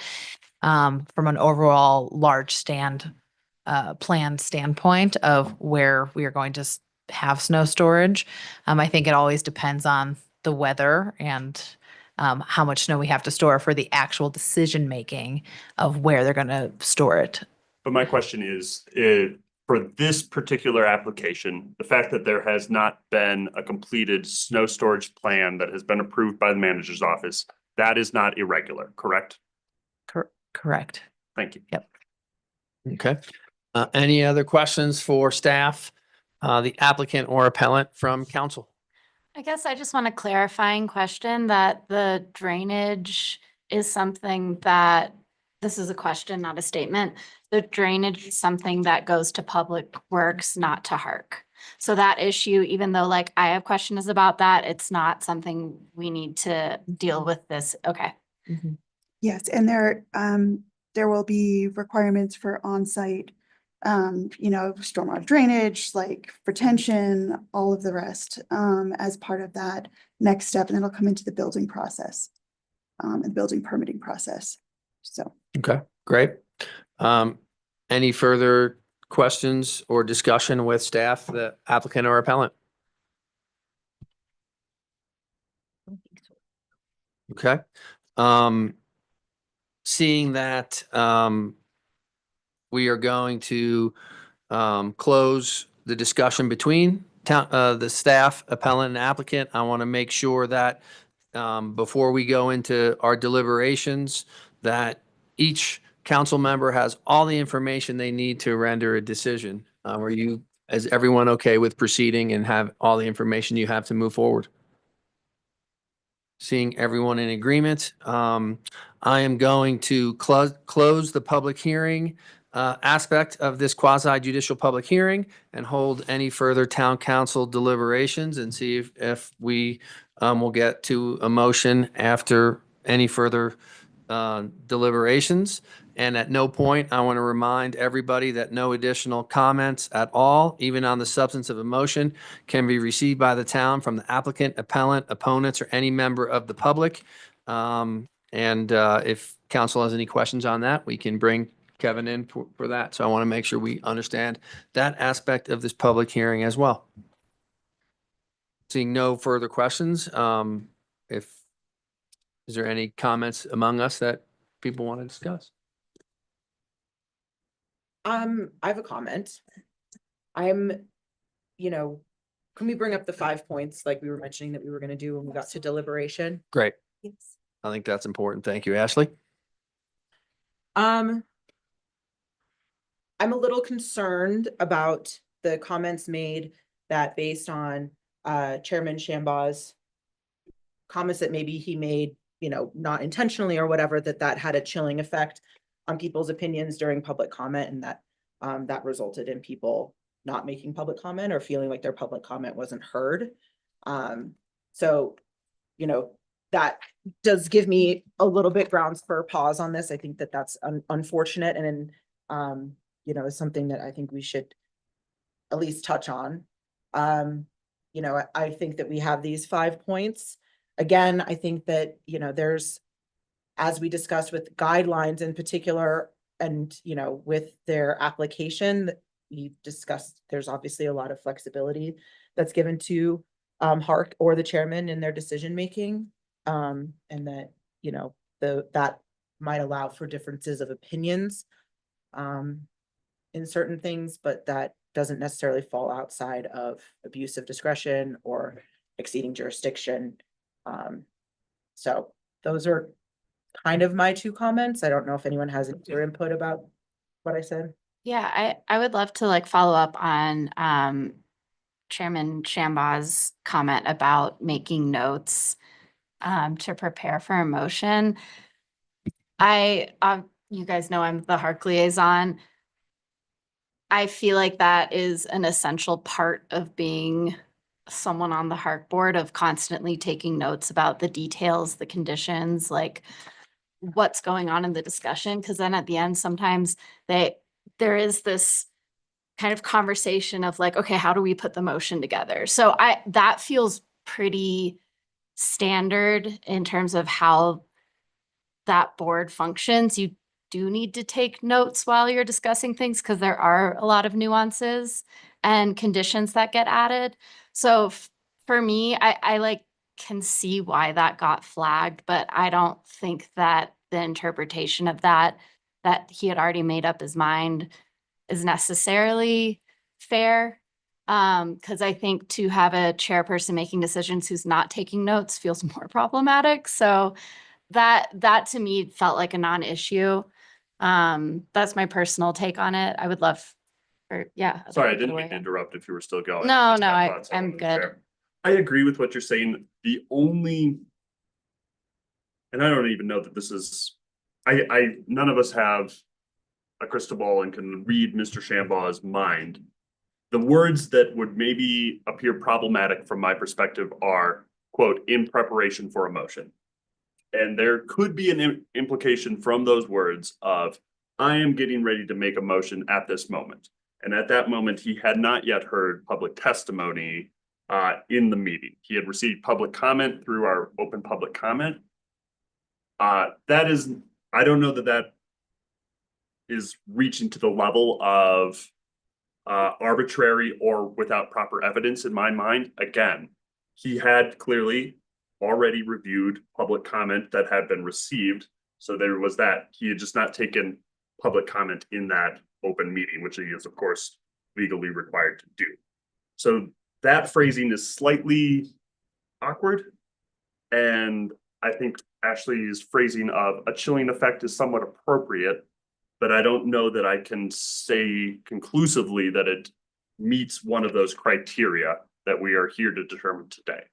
So I think that's my thoughts on it. I agree with what you're saying, but I think that it was a slightly awkward comment that I could see how it could be interpreted in multiple ways. Thank you, Dan. Mian, we haven't heard from you. Do you have any thoughts that you'd like to share before I would entertain a motion? I think the point in looking at the record that just I keep going back to, and I think you all can figure out that it has to do with parking. It is to the first bullet point, and specifically to the arbitrariness of this decision. I mean, I have watched Mr. Shambaugh make, a lot of decisions in regards to parking. And generally he is always sort of strayed into wanting more parking, and the utilization and the usefulness of that parking has always been something that I've heard him comment on. And so this doesn't feel in line with consistent decisions that I've seen in the past. And that's where this feels as though this decision to allow this parking space that, really isn't going to be particularly useful in its designed intent, just doesn't sit quite right with me. And I'm not 100% sure that this rises to the level of arbitrary and capricious, but it doesn't feel completely consistent either. And so I'm struggling a little bit in that regard. Are we even allowed to consider his past decisions? Or are we, like, my understanding, because I also know Mark's kind of not reputation, but like the way he approaches this, but I was trying to really narrowly kind of focus on this one application, which to me doesn't seem like it's violating anything in the design guidelines, and therefore there's not an arbitrary But I guess how do you decision there. Yeah, I was gonna say, how do you decide it's arbitrary if you can't look at if you the can't reference it to totality? anything Yeah. else. How could you make a determination that anything was arbitrary if there's nothing to make a standard against? Kevin, do you want to chime in? Yeah, I would be careful. I don't think prior decisions are necessarily in the record right now. I don't think you have a record document that shows other decisions other than the property, I think, right next door. And maybe there's some evidence of from the appellants of a property up on Oak Street that does not have a curb cut, or properties on Oak Street that do not have. Those are in the record. I don't think you have decisions by this chair on similar parking issues. And I think even in the record, it says, Chairman Shamball says specifically, I didn't make that decision on that property to the north. So I would be careful on that. Can you just be more specific as to the legal definition of arbitrary? for Yeah. us? So we had this come up at the last meeting, last appeal hearing, where we looked at similar criteria, use of discretion, arbitrary, capricious. So generally, courts are looking at this from a discretionary administrative review point of view, which is there any evidence in the record to support the decision that's been made? And if there is, then that decision should be affirmed. Acting arbitrary or capriciously is examples of that could be, and this has been referenced, things like bias or a inappropriate motive in deciding an issue.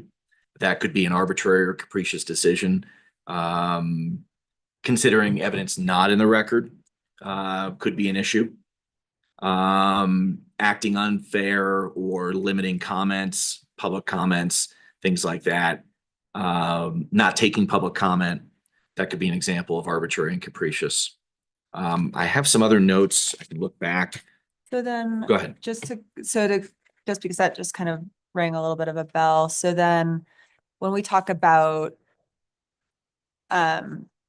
slides being presented or not being presented, we can't consider in that when thinking about whether or not the slides were allowed in or a slide presentation was allowed, we can't consider the fact that they have consistently been allowed at park meetings in the past, because that's not part of the record.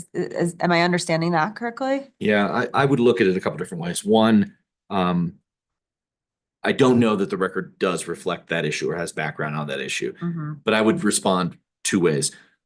One of which is that those materials were actually in the packet for that first meeting or that second meeting, excuse me.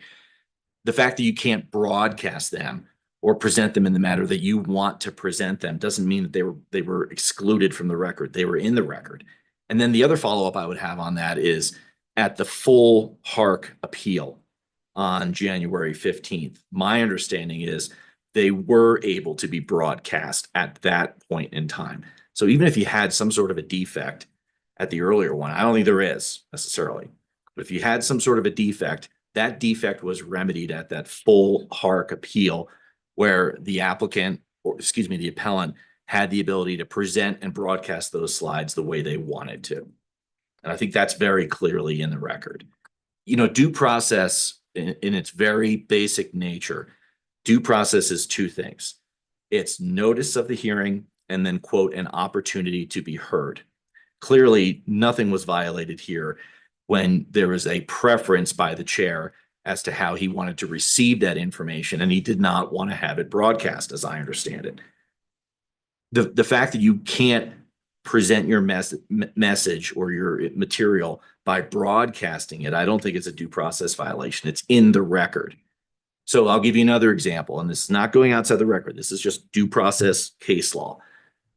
You don't necessarily, when you come to the Court of Appeals or the Colorado Supreme Court, they have certain rules that they use when they hear your oral argument. They don't necessarily allow broadcast of any material that you want to have. You also have to operate within a certain time limit. And your presentation, which might be 30 minutes or 60 minutes, depending on the issue, You may have a 30-minute presentation that you want to get through to that appellate body. They may start asking you questions right away that shorten or greatly diminish that time period you thought you had to talk and give your script on the issue. So I hope I've been responsive on that. Yeah. And I want to be clear, and Kevin, can you confirm this for everyone on council, that he was not required? Absolutely not required. Okay, I just want to make that Yep. point. To make sure we can differentiate from it. Are there any other discussion within council on this? And before I entertain a motion? I do wish to just quickly point out, I had been referencing land use code section 3-109C earlier in response to Councilperson Fee's questions. I had mistakenly remembered this does meet that land use code provision, because this the parking spot in question is 8 foot wide by 18 foot long, which is cited as the exact minimum within that land use code provision. So this to me, I don't think it is land use code compliant. So I don't think that is really part of the issue. Going back to your question earlier. Thank you. Yeah, and I Okay. think that I agree with you that I don't see where this isn't compliant. Like I've been looking for what the point, what we can really point to and say this was the mistake, and I have a hard time finding that. And I think that's where, if the chairperson were hypothetically to say something about, well, yeah, the parking space is compliant, but I think it should be bigger. That's where it does start to feel a little arbitrary. Or, yeah, that's, the required size, but what if you drive a truck? That feels arbitrary. Like, I think if our requirement is that parking size and this lot doesn't have any other way to access parking, I don't see where this is non-compliant. And I already stated that I don't find the comment about the notes problematic. I don't think he hinted that he had made any kind of decision. I think he was, taking notes in preparation for a motion, because that's what note taking, that's why we take notes. So, I have a hard time finding something to point at where I could go against the chairperson's decision. Thank you for that. And I also want to add that this has already gone through one appeal process as well, where the Hark Board heard it and made their decision as well. Any other further discussion? We have multiple motions to consider in our packet. Yeah, these types of, appeals that come to us are difficult because, in many of these situations, we, individually might not agree with the determination as made by that person, but it doesn't mean that that person violated any of these points that would grant us the ability to overturn it or to remit it back.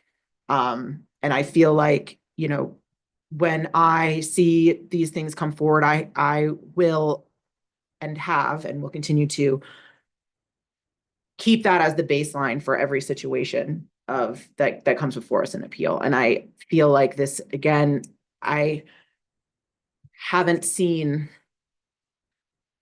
that there is a direct, clear issue with any of these 5 considerations. So I think we're all probably heading in the same direction at this point, despite whatever our personal opinions might be. Any other discussion? I would entertain a motion as well.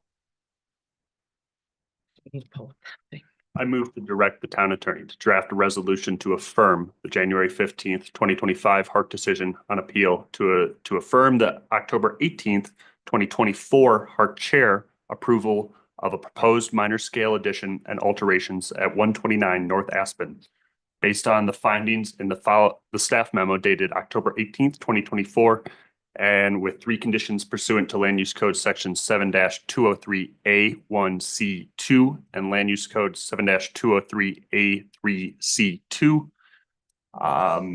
with the following finding. Park did not act arbitrarily and capriciously, did not abuse their discretion, did not abuse their jurisdiction, did not act without proper evidence or sufficient factual basis, and did not fail to act in accordance with the provisions of Title 18, the Telluride Land Use Code of the Telluride Municipal Code. This motion is based on a review of the record at a public hearing held on March 13th, 2025, with notice of such hearing provided as required by the Telluride Land Use Code. Great. Thank you, Dan. We have a motion from Dan to affirm. Do we have a second? Second. We have a second from Elena. Dan, how do you vote? Dan, yes. Elena, yes. Ian, yes. Ashley, yes. And Teddy, yes. The motion to affirm the Hark decision has been approved unanimously. Thank you, everybody in the room and on Zoom for your time today. It's much appreciated. And unless, Kevin, you have anything else, this matter is closed, and we will go through our Town of Telluride agenda item. Move on to 1B, wayfinding, placemaking, and signage tour. And Lindsay Mills eventually coming down, I guess. Look, there she is. That's eventually. You offside. All right.